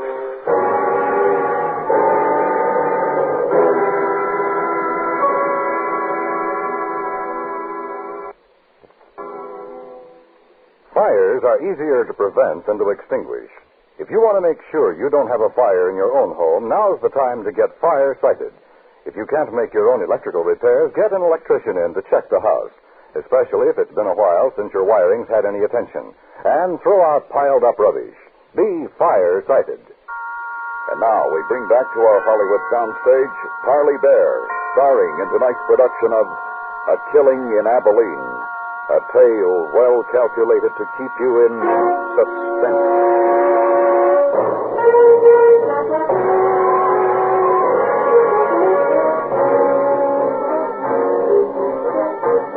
Out of Pleasant Valley, the old man, and up speaking through scattered herds of cattle on the lower rangelands. Rolling in from the east, the black clouds smothered the mountaintop. The old man still held the gun on me. Oh, no use winding the horses. Won't be dark for a couple hours yet. Lynching parties get their guts after dark. How come you weren't with them? Waiting for you. I thought you'd be around. Besides, I've seen a lynching once. So much trouble. Yeah. You still figuring to take Burge with you to Abilene? I can try. Ain't that going to be a mite daring without a shooting iron? Might be. I'm surprised after 2 years looking for him, you didn't shoot him when you found him. That's not what I come for. Why not? You killed your brother? I made a promise to somebody. His wife? Yes. And mine, too. What was it between Costin and Burge? I don't know. Nobody's seen much of Burge in the past couple of years. Ever since Ben told us about how he was a killer. Ugly man. Guess it was your brother he killed, too. I guess so. Now, because of him, you might get killed. Why? They know you're trying to take Burge away. Oh, whoa. We ford the stream here. Watch your footing.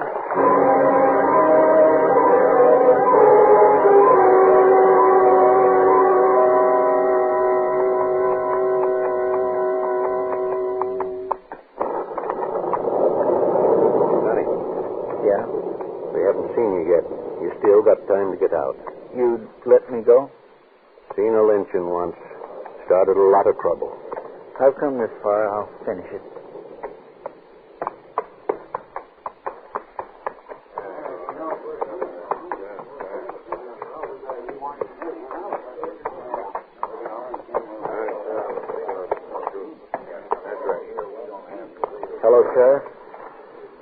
Thought you'd left Pleasant Valley.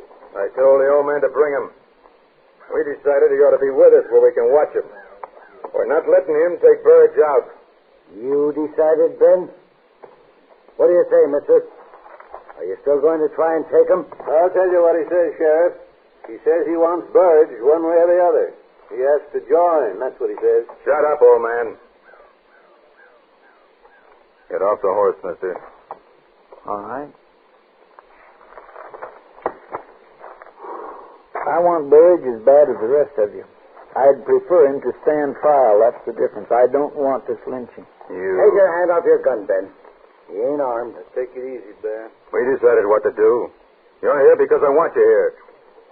Burge killed Fred Costin in a fight. Now we're going to settle it. Burge kills easy.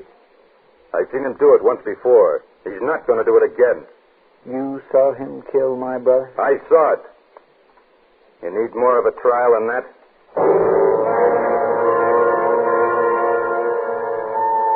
I thought of the ugly man up the canyon in the broken-down shack. I wondered if he knew what was waiting for him a mile or so away. It was quiet then. The storm clouds were quickening the end of day, and the party became shadows, sitting nervously and smoking. Two of the men had some whiskey and were building up their courage for the night's work.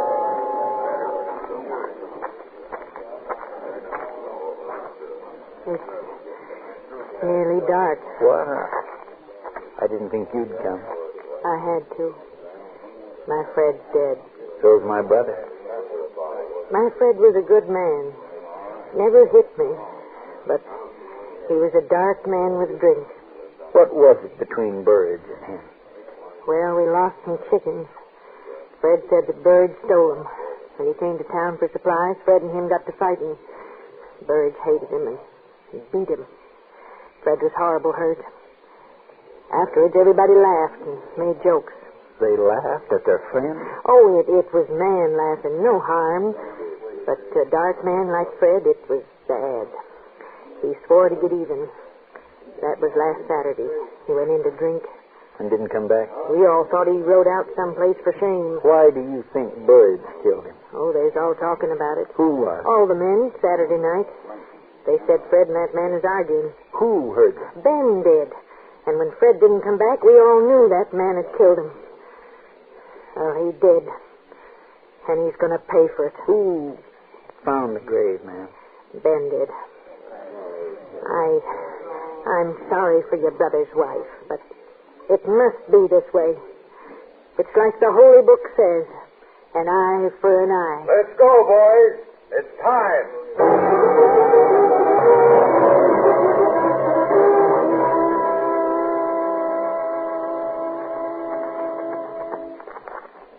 He's there right enough. There's a light inside. Hold up, boys. Stop. You, Jim, and Needle come with me. We'll bring him up. The rest of you stay here. What's the idea? You're too quick tonight, Ben, and giving too many orders. You stay. You still going to try and get him away, son? I might. You're like an Indian I knew once. Had to shoot him 5 times before he knew he was dead. What do you want here? You know what we want, Burge. Get out of here. Get off my land. You come outside quiet like. We don't want no trouble. I ain't asking for trouble. You asked for it when you killed Fred Cotton. Killed him. I didn't kill Costin. Save your breath while you got it. Come on. Let go. Let go of me. I'll kill you. I'll kill you. You've done your last killing. Get the rope over that limb. Right. Is this your doing, Ben? Shut up. Tie his hands, Bob. I'll hold him. You gonna blame this one on me too, Ben? Shut up, I said. Burge didn't do it. He didn't do it. Let it go, son. You can't stop him now. I gotta talk to him before they do it. He didn't kill. I know it. Wait a minute. Take my gun. Thanks.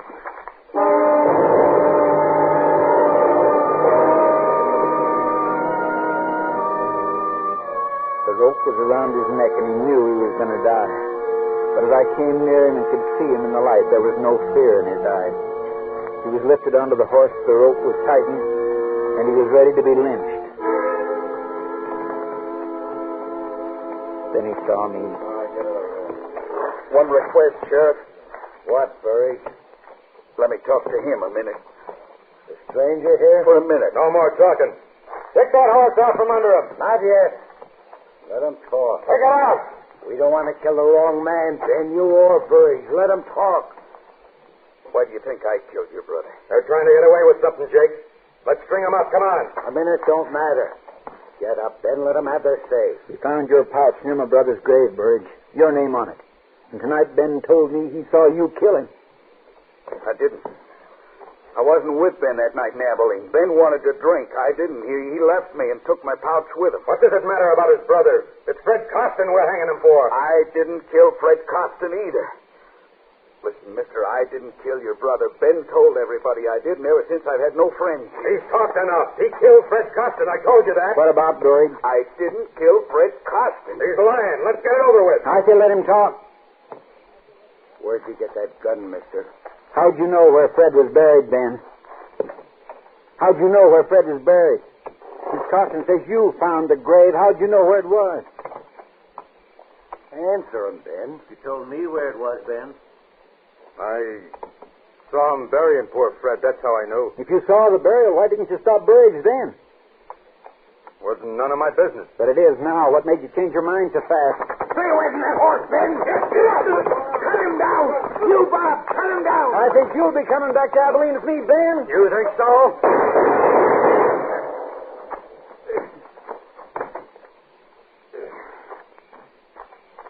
You all right, son?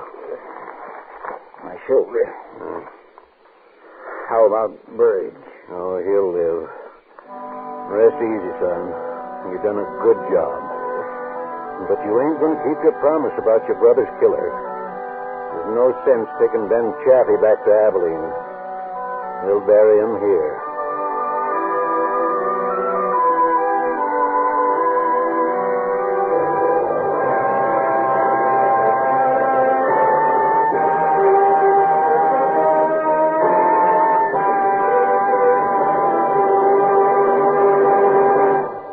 Suspense, in which Parley Bear starred in A Killing in Abilene by Anthony Ellis and Gil Dowd.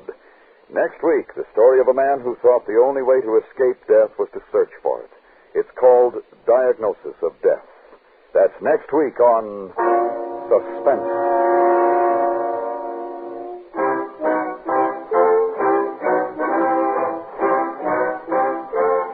Suspense is produced and directed by Anthony Ellis. The music was composed by Lucian Morowick and conducted by Lutz Luskin.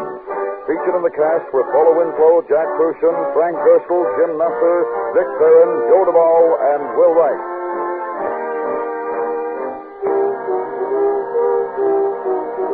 Listen for the Radio Hall of Fame every Sunday night on the CBS Radio Network.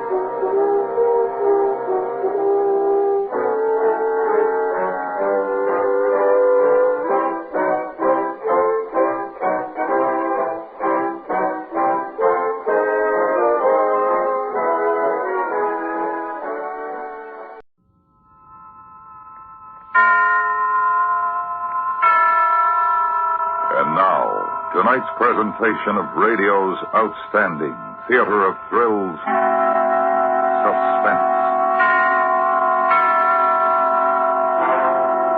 Tonight, the story of a man who thought the only way to escape death was to search for it. We call it Diagnosis of Death.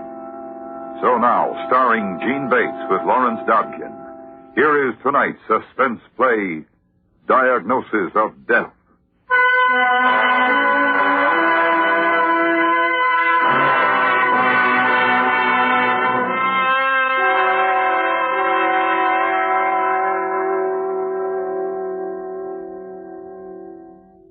Come in, Martha. Come in.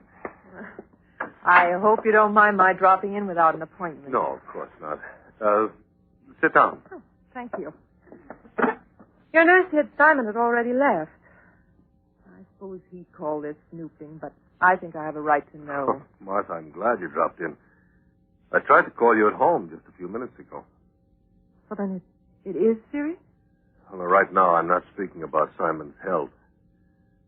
A rather unfortunate thing has happened. Well, not an accident. In a sense. Now, I'm not even sure that anything is wrong. But if there is, I'm going to need your help. Well, of course, but what are you talking Let me start at the beginning. Simon had a 1 o'clock appointment here with me. I was to give him a final report on all the tests we've run on his condition. Yes, I know that. He wouldn't tell me much about it. I knew he was worried, of course, but he's such a hypochondriac. Yes, he was very worried. So was I. Oh, I didn't realize. Well, just over an hour ago, he arrived for that 1 o'clock appointment. Now, I happened to be upstairs in consultation with another doctor, and Simon was in the waiting room. Miss Herman says he was very nervous, naturally. Oh, yes, but... Well, he was there in the waiting room when I phoned down to ask Miss Herman to read me a lab report that had just come in. This was a report on another patient, not on Simon. Yes. And Miss Herman should have checked the door to the waiting room, but she thought it was closed. Evidently, it had swung open again.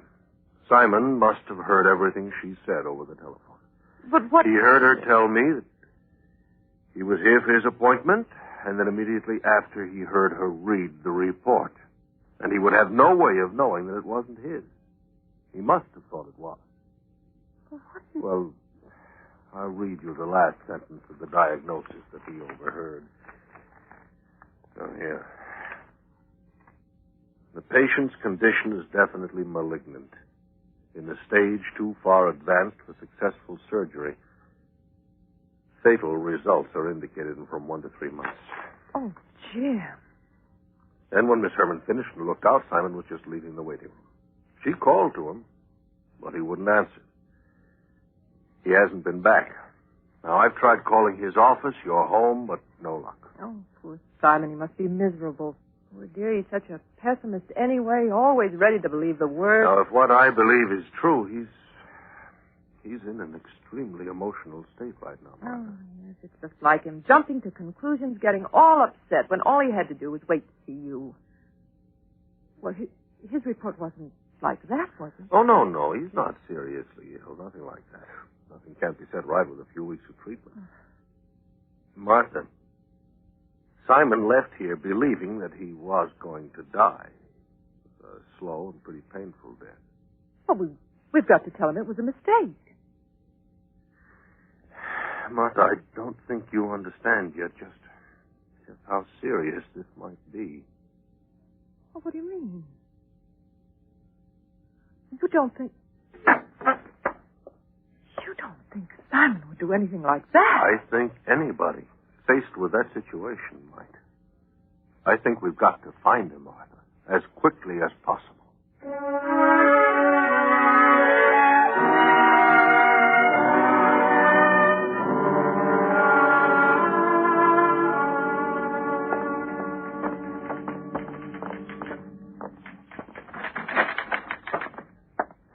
Hello, Mrs. Davis. Anne, is Mr. Davis in? Oh, no, I'm sorry. He left early today. Did he say where he was going or when he'd be back? Well, no. He said he wouldn't be back. He was leaving for the afternoon.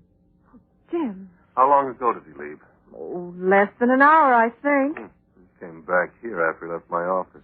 Well, I was out for lunch. He was here when I came back. This is Dr. Kurtz, Anne. Oh, yes, Doctor. How long did he stay? Maybe 15 or 20 minutes. Is something wrong, Mrs. Davis? We don't know yet, Anne.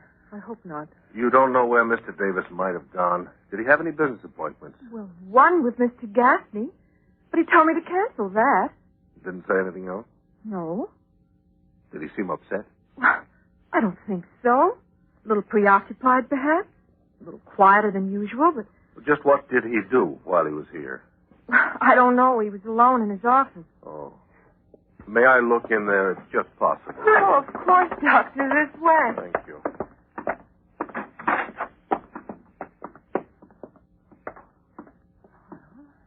Everything looks all right. What's this? That's strange.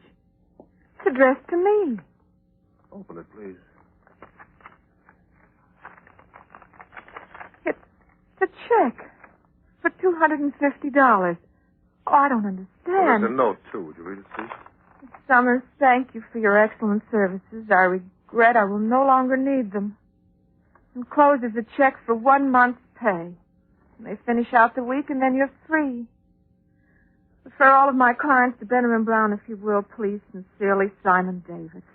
Jim. Now, this may not mean what you think at all, Martha. He believed he was very ill. Naturally, he'd expect to give up his business. Let's us not jump to conclusions, too. Mrs. Davis, I don't understand. What's wrong? Anne, Simon thought he was going to die. He may have decided... Oh, no. Oh, Mrs. Davis, I'm sorry. Now, there may be no danger. But even if there isn't, we've got to find the man, relieve his mind. You can help, Miss Summers. Oh, yes, of course. You get on the telephone, call any place you can think of he might have gone. All right. If you find him, tell him he must talk to me, that what he thinks isn't true. He's not going to die. Jim, maybe we should call the police. Well, maybe. Actually, we don't know that he's planning anything. No, but maybe they can help us find him. I suppose you're right. Dr. Church. Yes? There is something I forgot to tell you. You asked if he did anything strange. Yes. Well, while he was in his office, he wrote a letter. What was strange about that? Well, it was in longhand. He didn't dictate it to me. Oh. And then he brought it out all addressed and stamped and asked me to mail it. Told me to take it right out and drop it down the chute by the elevator. Oh, was that unusual? No, but just before I dropped it down the chute, I looked at the address. Well? It was addressed to you, Mrs. Davis.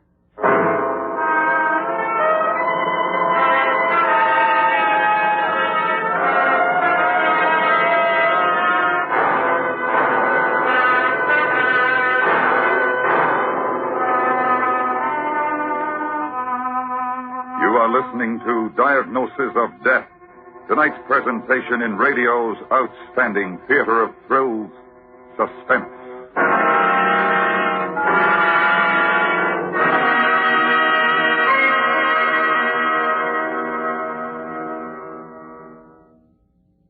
The case of the jealous wife is a perfect example of how criminal gangs rise and fall.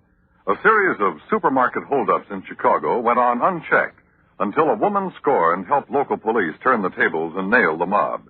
Full details this Saturday night on CBS Radio's Gangbusters. Don't miss it over most of these same stations. The true case of the jealous wife on Gangbusters. And now we bring back to our Hollywood soundstage Gene Bates with Lawrence Dobkin, starring in tonight's production of Diagnosis of Death, a tale well calculated to keep you in suspense.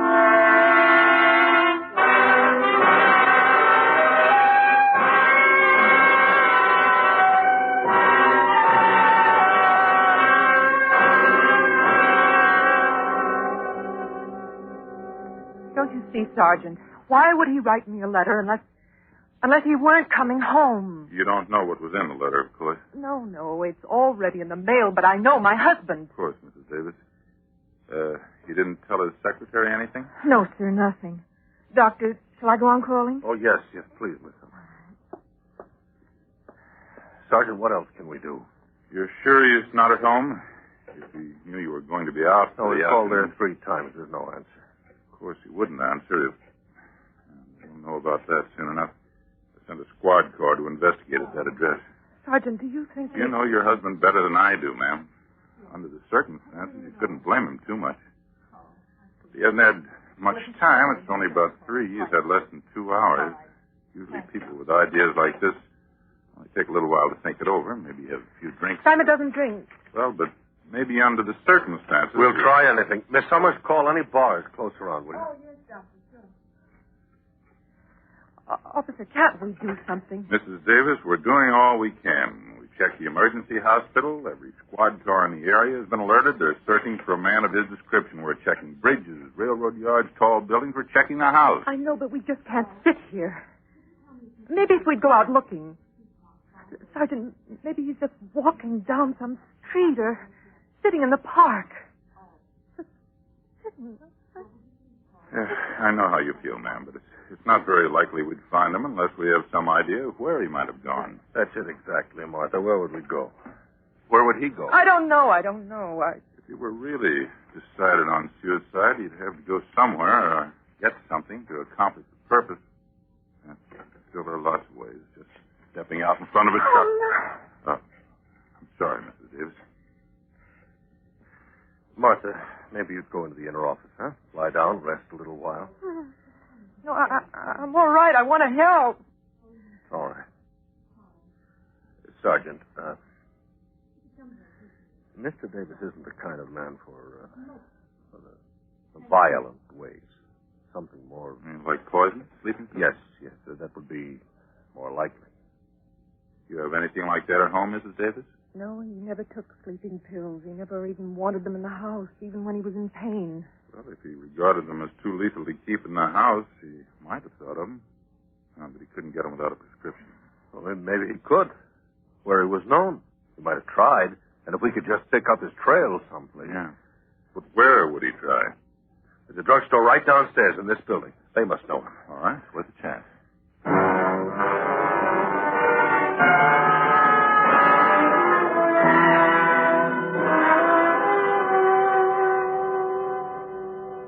Yes, of course I know Mr. Davis. He was in just a little while ago. What did he want? Well, as a matter of fact, he wanted some sleeping tablets. But he didn't have a prescription, so of course I couldn't supply him. As you know, You didn't sell him any? Well, I'm telling you, I couldn't. I was sorry to disappoint him. I told him to phone the doctor. That would be enough. And they could send the prescription over later. But he wouldn't stop the phone. He was in a hurry, and he said he'd be back. And was anything wrong? No, but if you should come back, stall him and notify the police. Why, of course I...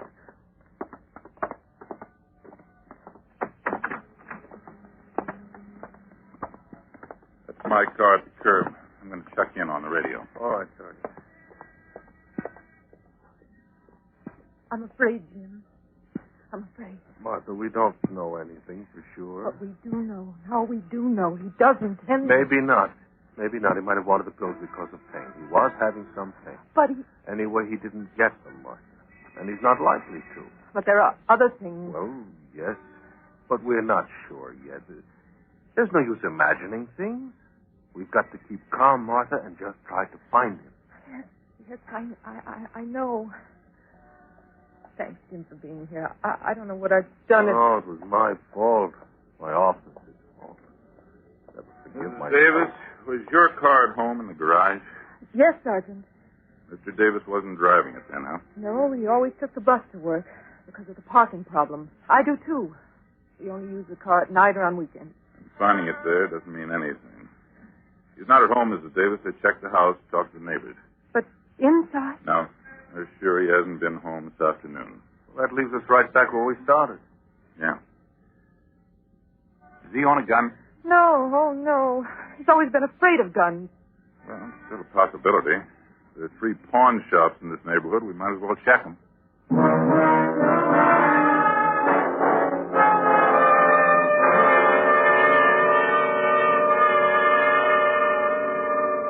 I don't sell no guns to no guys without they got a permit. Now, you know that, Sergeant. I don't draw no beef from you guys. Do I stay in business otherwise? Tell me that. Let me see the book. Sure.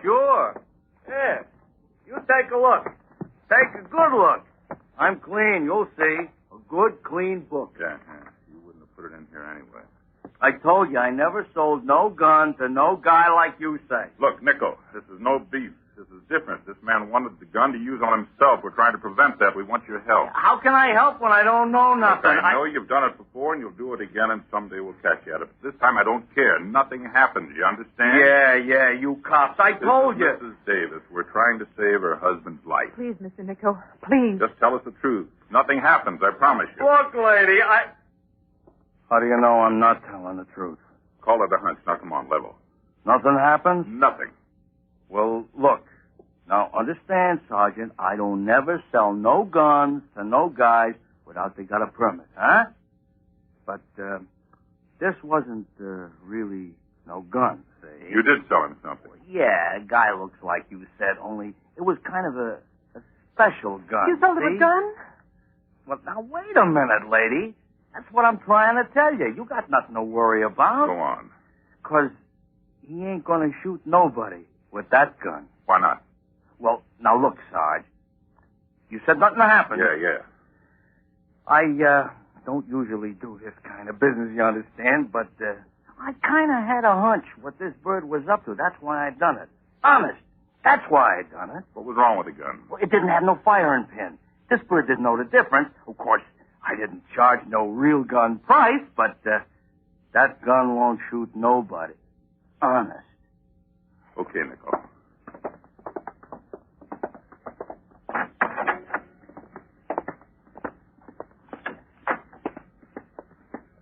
What do we do now, Sergeant? Well, we might as well cruise around a little. One thing, we're only a few minutes behind him now. Nicholas said he was in a little after 3, about a half hour ago. Kind of gone far. All right. Mrs. Davis? Martha, get in. Don't you see, Jim? It means he really had decided. Yes, but he won't succeed, Martha, not with that gun. No, but if he really wanted to... Simon. Martha, come on. We'll find him somehow. Yes. Get in, Mrs. Davis. All right.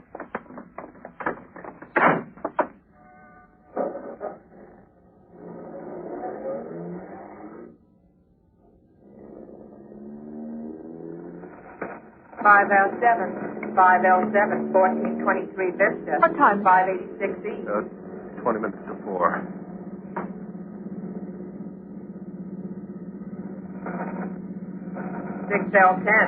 (6L10, 916 West 21st, 484 I have a feeling report. we've got to find him quickly. I don't know why. Martha, just keep calm. There's no use torturing yourself by imagining things.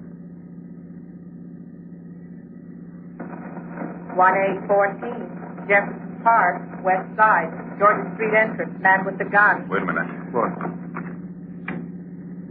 This is 1LY10. I'll take that call to Jefferson Park. 1LY10, Roger. 1814. Cancel your call to Jefferson Park. 1LY10 will handle. Park? Do you think... I don't know. We'll see.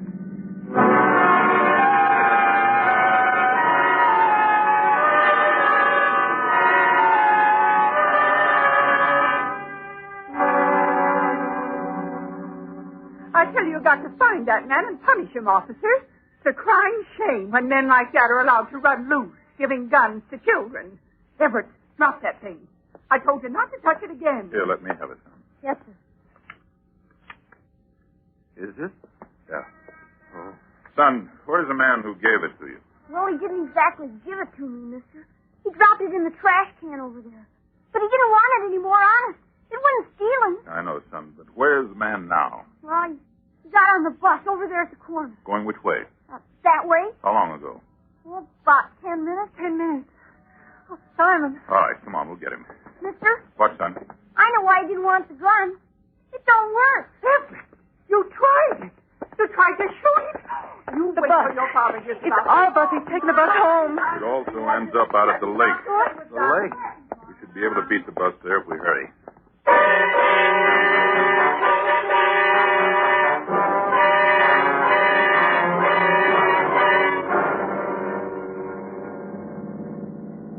Martha, it's going to be all right. We're going to get there in time. Maybe it's my fault. Maybe if I'd been more interested, understood more. Maybe I'd been selfish. You must not blame yourself, Martha. But why at a time like this? Why wouldn't he come to me and share it with me? Maybe he wanted to spare you. Spare me? Jim, what time is it? Just 4 o'clock. No, it's 2 minutes after. Sergeant, will you turn right at Warburg Street, please? But Mrs. Davis... I want to stop at home first. We can't waste time. The bus will be at the lake It's any only minute. around the corner, half a block. I want to, Sergeant. But 5 minutes may make the difference, Mrs. Davis. Sergeant, I have a feeling I want to go home. All right, Mrs. Davis. This is it. Yeah. The fourth house, the white one, with the picket fence.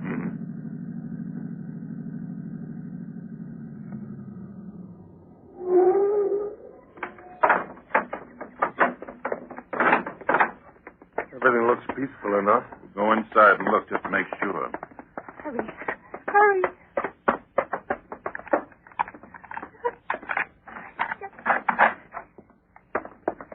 There's his coat. He's here. Simon! Mr. Davis? Simon! The bedroom, this way. Simon! Simon! Simon! Simon, where are you? How about the kitchen?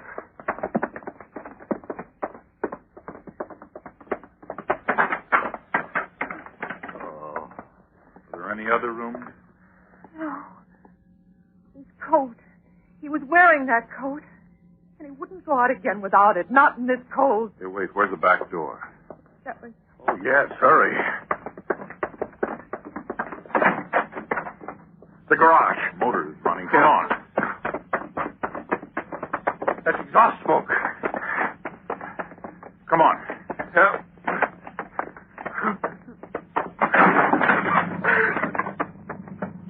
Oh. Here, grab the plane. Now, gotta get him out. Fast. I've got it. What's that? Out, lady. Get out. Get out of the way. All right, Sergeant. Put him here on the grass. All right. That's it. Jim is... Take it easy, ma'am.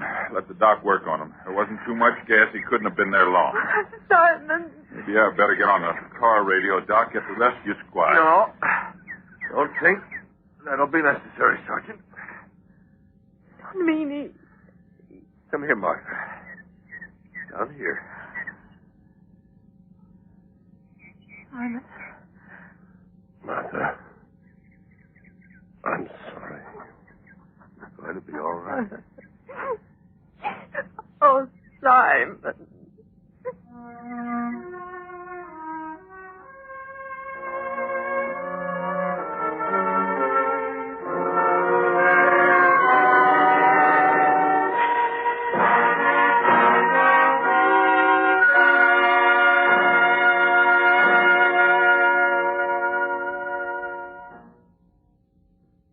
Suspense, in which Gene Bates with Lawrence Dobkin starred in Diagnosis of Death by John Dunkel. Next week, the story of a man who makes his escape from the most dreaded prison in the world.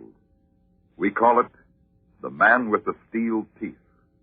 That's next week on Suspense.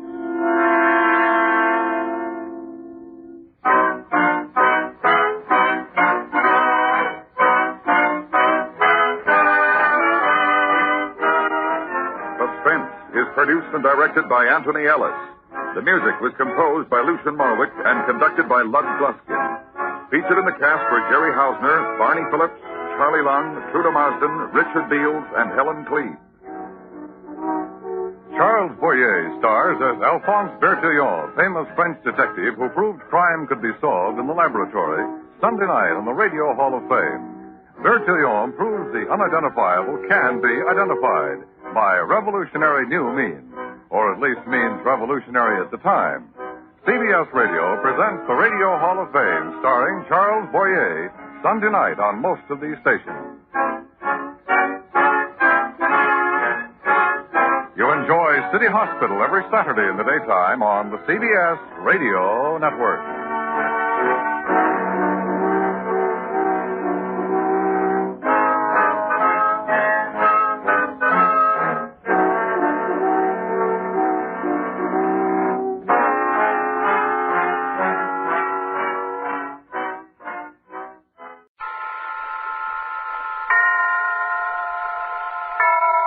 And now, tonight's presentation of radio's outstanding theater of thrills, Suspense.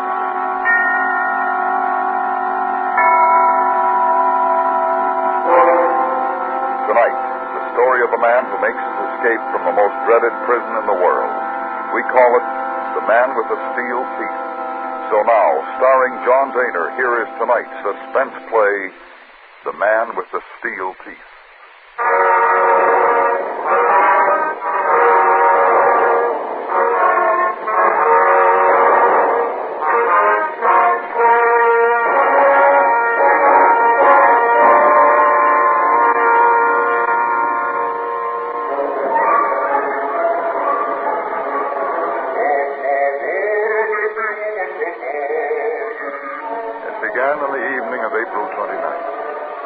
I was seated in my box at the Bolshoi Opera in Moscow, listening to a particularly fine performance of Boris Godunov, when I felt a slap on my shoulder.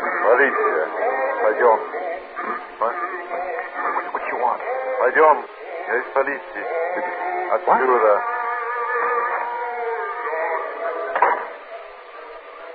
look here. What's this all about? You are under arrest. Arrest? What are you talking about? There were two other men with him, big men. In a moment, I found myself escorted down the corridor, down the grand staircase, and out into the dark street to a black limousine waiting in front.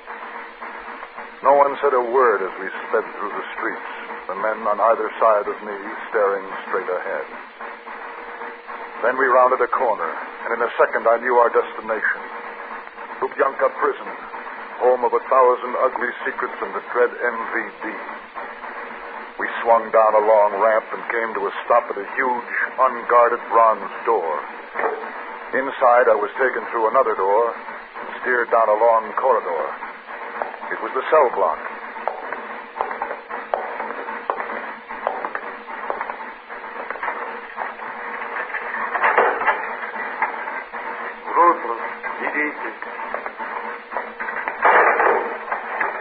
And I was a prisoner of the Soviet secret police.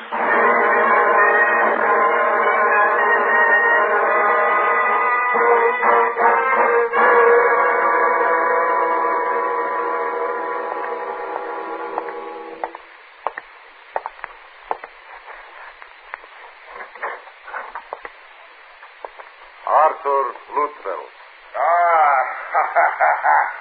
Mr. Luttrell. All night. Please, come in. Sit down. So we'll do it in a moment. My breakfast, huh? Товарищ. Товарищ ревизор. Хотите селедку с умой? Ой, спасибо, товарищ ревизор Головый. Я сейчас позавтракал. Я ел ногу. Now, just a minute.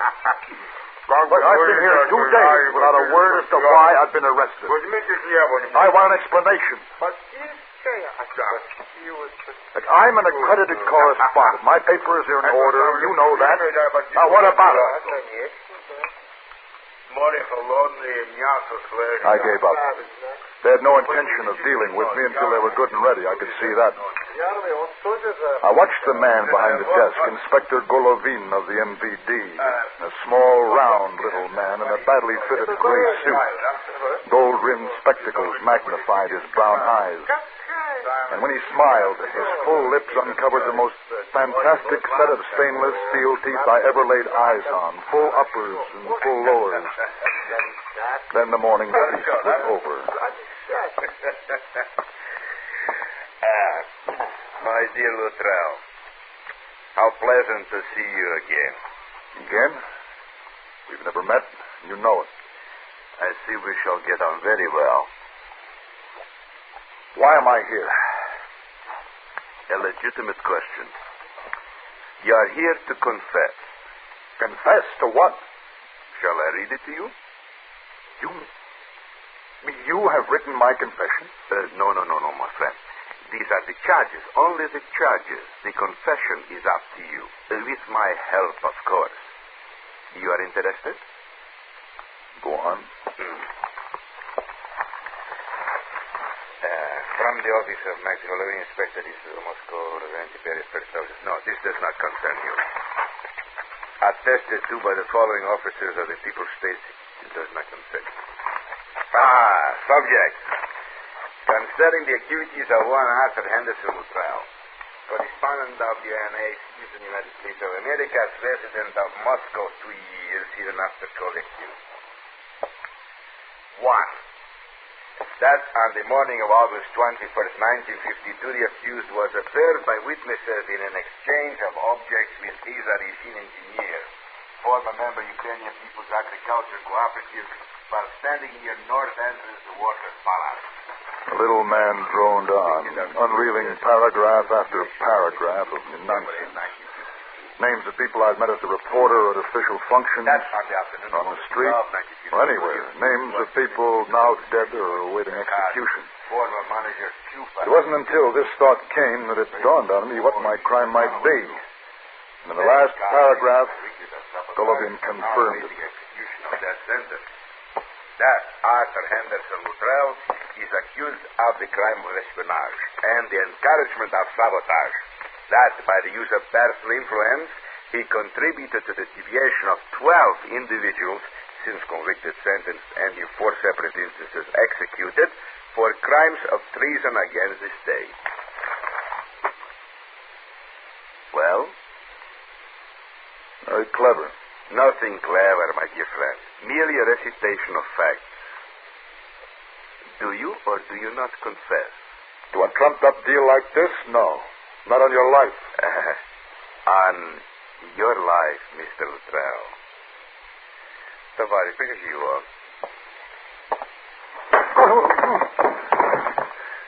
Oh, you have been asked the question, my dear boy. Do you or do you not confess? Go to the devil. Еще раз. Oh. Confess. No. Confess. No. Confess.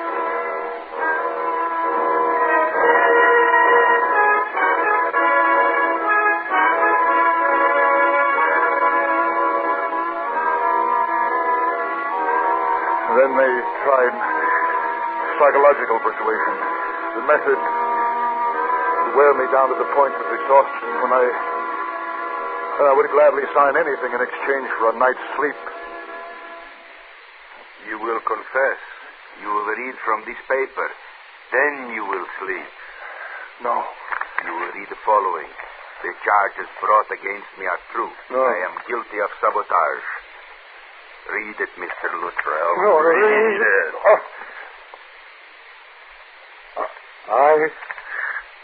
I am guilty of sabotage and the use of personal influence. Go on. Then you will sleep. And the use of...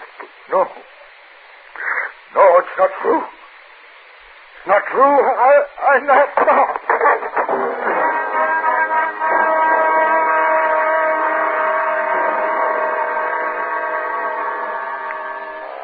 And I awoke to find myself back in my cell.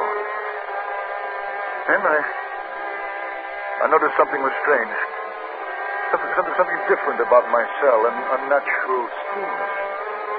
It took an effort to focus on the moment. Then I saw what it was. My cell door was open. Just a crack. But it was open. It had always been closed and double-locked each time I was returned from questioning, but now it was open. Reason told me it was another way of torturing me. It was a trap. But I had to try. Cautiously, I stepped out into the broad corridor and I moved past the line of cells. If I could reach the bronze doors. The bronze doors. Outside. Escape. Then I was standing before the open door of the office. It was empty. No Golovin. Nobody. In the corner behind the desk stood the coat rack. On it hung an overcoat and a black hat. I took them, and I put them on, and walked out to the bronze doors. I was outside. Except for a black limousine that stood across the parking area, the place was deserted. Nobody. My first thought was the embassy. If I could get to the embassy, I'm safe. I looked again at the limousine, an official car of the NVD. Trying to be as casual as possible, I went over and looked in. The ignition keys were there. I got in quickly and stepped on the starter.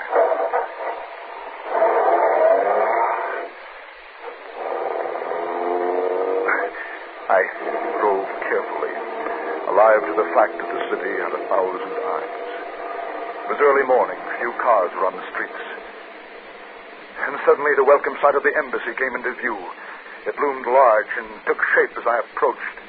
There was a car parked in front of the main embassy entrance. I pulled up behind it.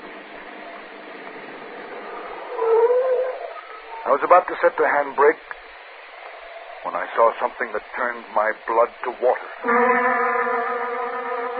Not 40 feet from me, leaning against the stone post of the entrance gate, was a man in an overcoat. He was absorbed with a small hand mirror in which he was examining his teeth, probing here and there with his forefinger. It was Inspector Golovin.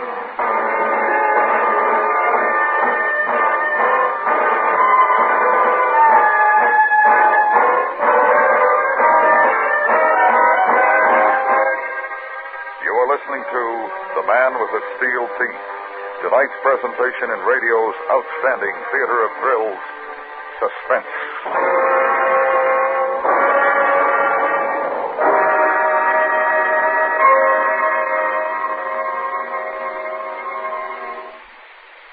Tonight's performance of Suspense is the final broadcast at this time.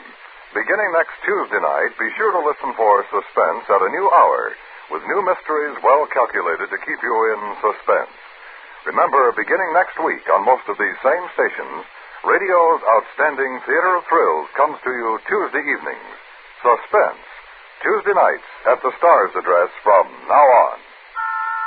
And now we bring back to our Hollywood soundstage John Daner, starring in tonight's production of The Man with the Steel Teeth, a tale well calculated to keep you in suspense.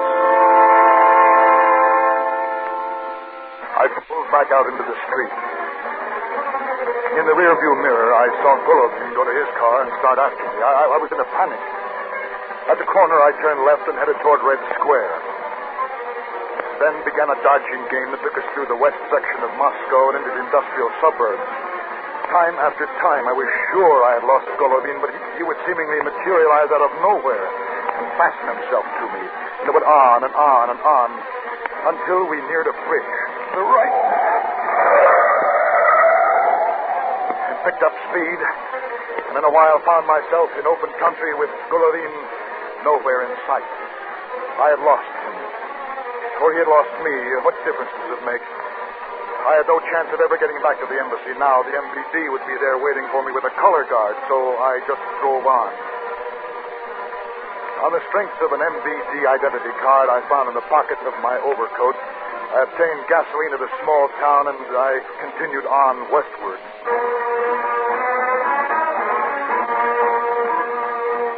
I drove steadily the rest of that night and all the next day. And late the following night, I reached the outskirts of Warsaw, and the time had come to abandon the MVD car. It had served its purpose, but by now the entire secret police undoubtedly was alerted to watch for me, so I left it at the side of the road and started walking. In half an hour, I was at my destination, the apartment of an old friend. I was on the ragged edge. I needed rest.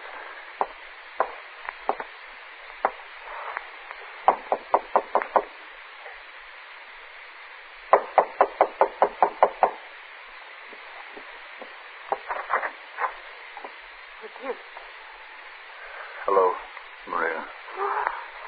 Chicago. May I come in? Oh, Chicago, you're a ghost. Yes, come in. I'm very tired. Sit down here, my darling. Right here. Oh, it feels good. I will make some tea for you. Oh, it's such a surprise to see you, my Chicago. What has happened to you? Are you not in Moscow? Oh, of course you're not in Moscow. You're here. Why are you here, Chicago? Chicago.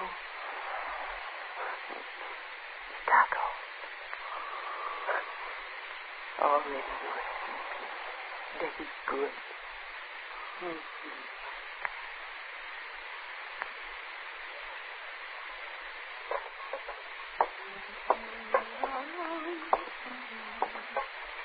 Good morning. Ah, Chicago, finally you wake up. But it is not morning, it is 2:00 in the afternoon. How do you feel now, huh? You sleep good? You going to stay awake now? I'll give you a cup of coffee. You're an angel. Oh, never mind the angel talking here. Thanks. Oh, first cup of coffee I've had in 2 months. Now you must tell me, Chicago, what has happened. Where do you come from? Where do you go? Old Cotton-Eyed Joe. Oh, oui? Your question is, where do you come from, where do you go? Like old Cotton-Eyed Joe, it's an American folk song. Oh. Never mind. Sit down, Maria, and I'll tell you. I have missed you, Chicago. And when you came in last night, I was very happy.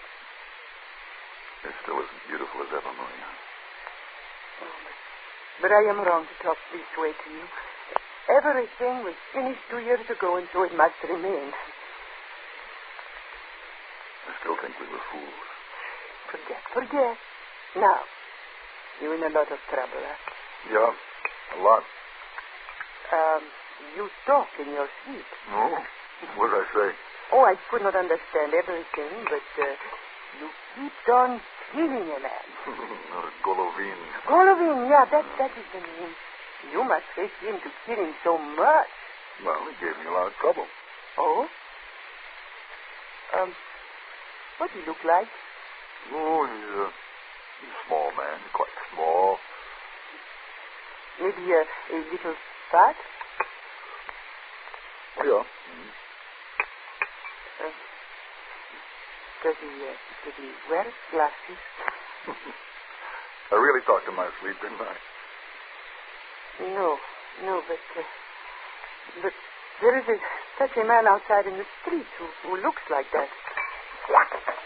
Wait, I go look. He's still there. Come look, but be careful. Don't let him see you. Across the street. You see? Oh, he has been there all day. He was there this morning. He's an inspector for the MVD. MVD? I've got to get to Berlin. Yes, you must leave Basra. Maria, can you help me? I think so. I know someone. Can he be trusted? Yes, you know my brother, Bronislav? But he's with the communists. Oh, I shall let you decide that when you meet him.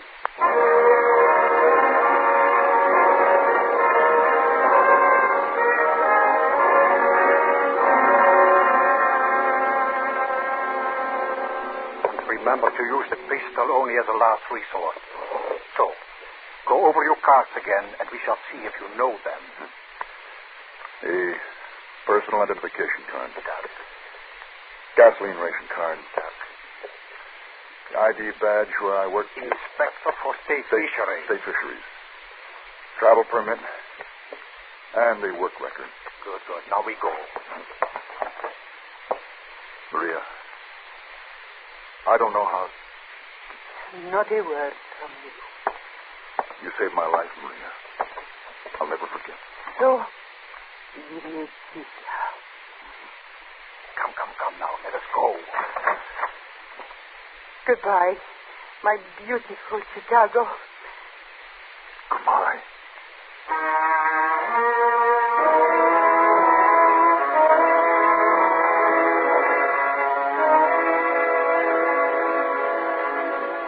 Bronislav led me down the stairs and out the back door to the alley where his car was parked. There was no sign of Golovin. A relief, to be sure, but still a surprise, since both of us half expected to see him. Maria's brother had done a first-class job arranging my escape. From Warsaw to Berlin was a cruise, clear sailing all the way, and it was a lovely summer night when we arrived in Berlin. We drove as near to the line, dividing the sectors as we could. I got out. There was a handshake between us, and Bronislav was gone. I started walking to the end of the street, the end of Soviet influence. 10 yards away, I rounded the corner and... Good evening, Luttrell. Golovin. The little man blocked my path so I couldn't get by. His hands were thrust deep in his pockets, a frightening smile on his face.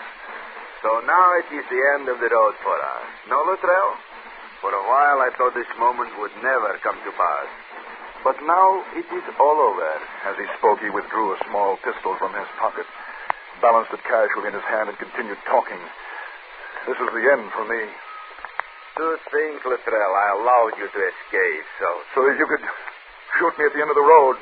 Quite the sadist, aren't you? I allowed it so that I could make my own way here. Look, don't play games, Miss Golovin. Games? No games. This entire thing was planned for my escape.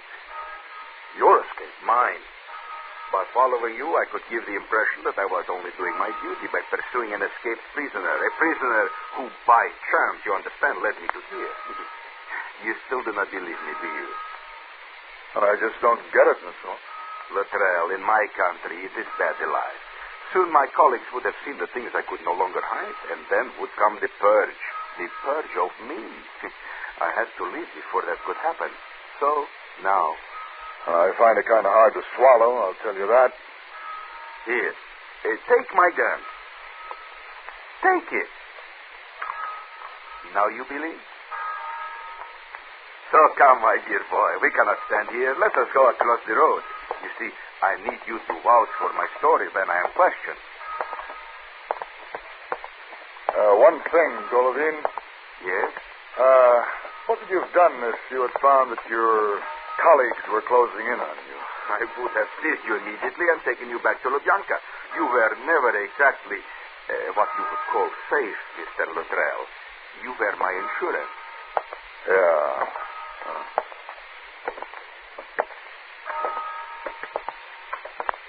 This is the American sector? It is. My territory now. Then we must seize the military police, and I give myself up. Yeah, I guess they would like to have a talk with you. So now, my dear boy. Now, wait a minute, Golovin. Wait?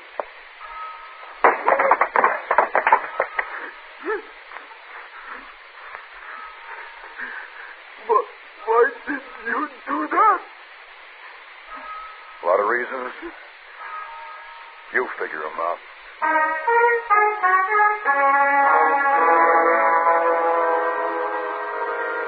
My knuckles hurt. They were bleeding. Golovin sat on the pavement looking stupid.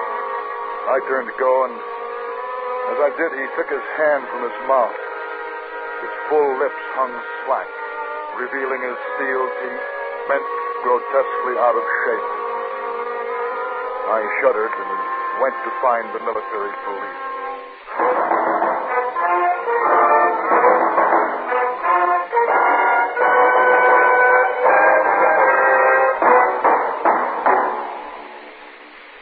Suspense, in which Mr. John Daner starred in his own story, The Man with the Steel Teeth.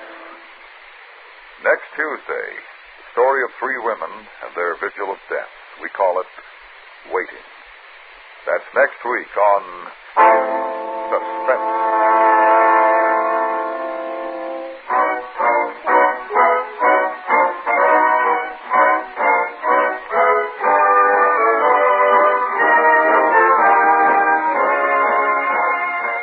Suspense is produced and directed by Anthony Ellis. Music was composed by Lee Stevens and Lucien Morwick and conducted by Lutz Luskin. Featured in the cast were Maria Palmer, Edgar Barrier, Jack Crucian, and Robert Boone.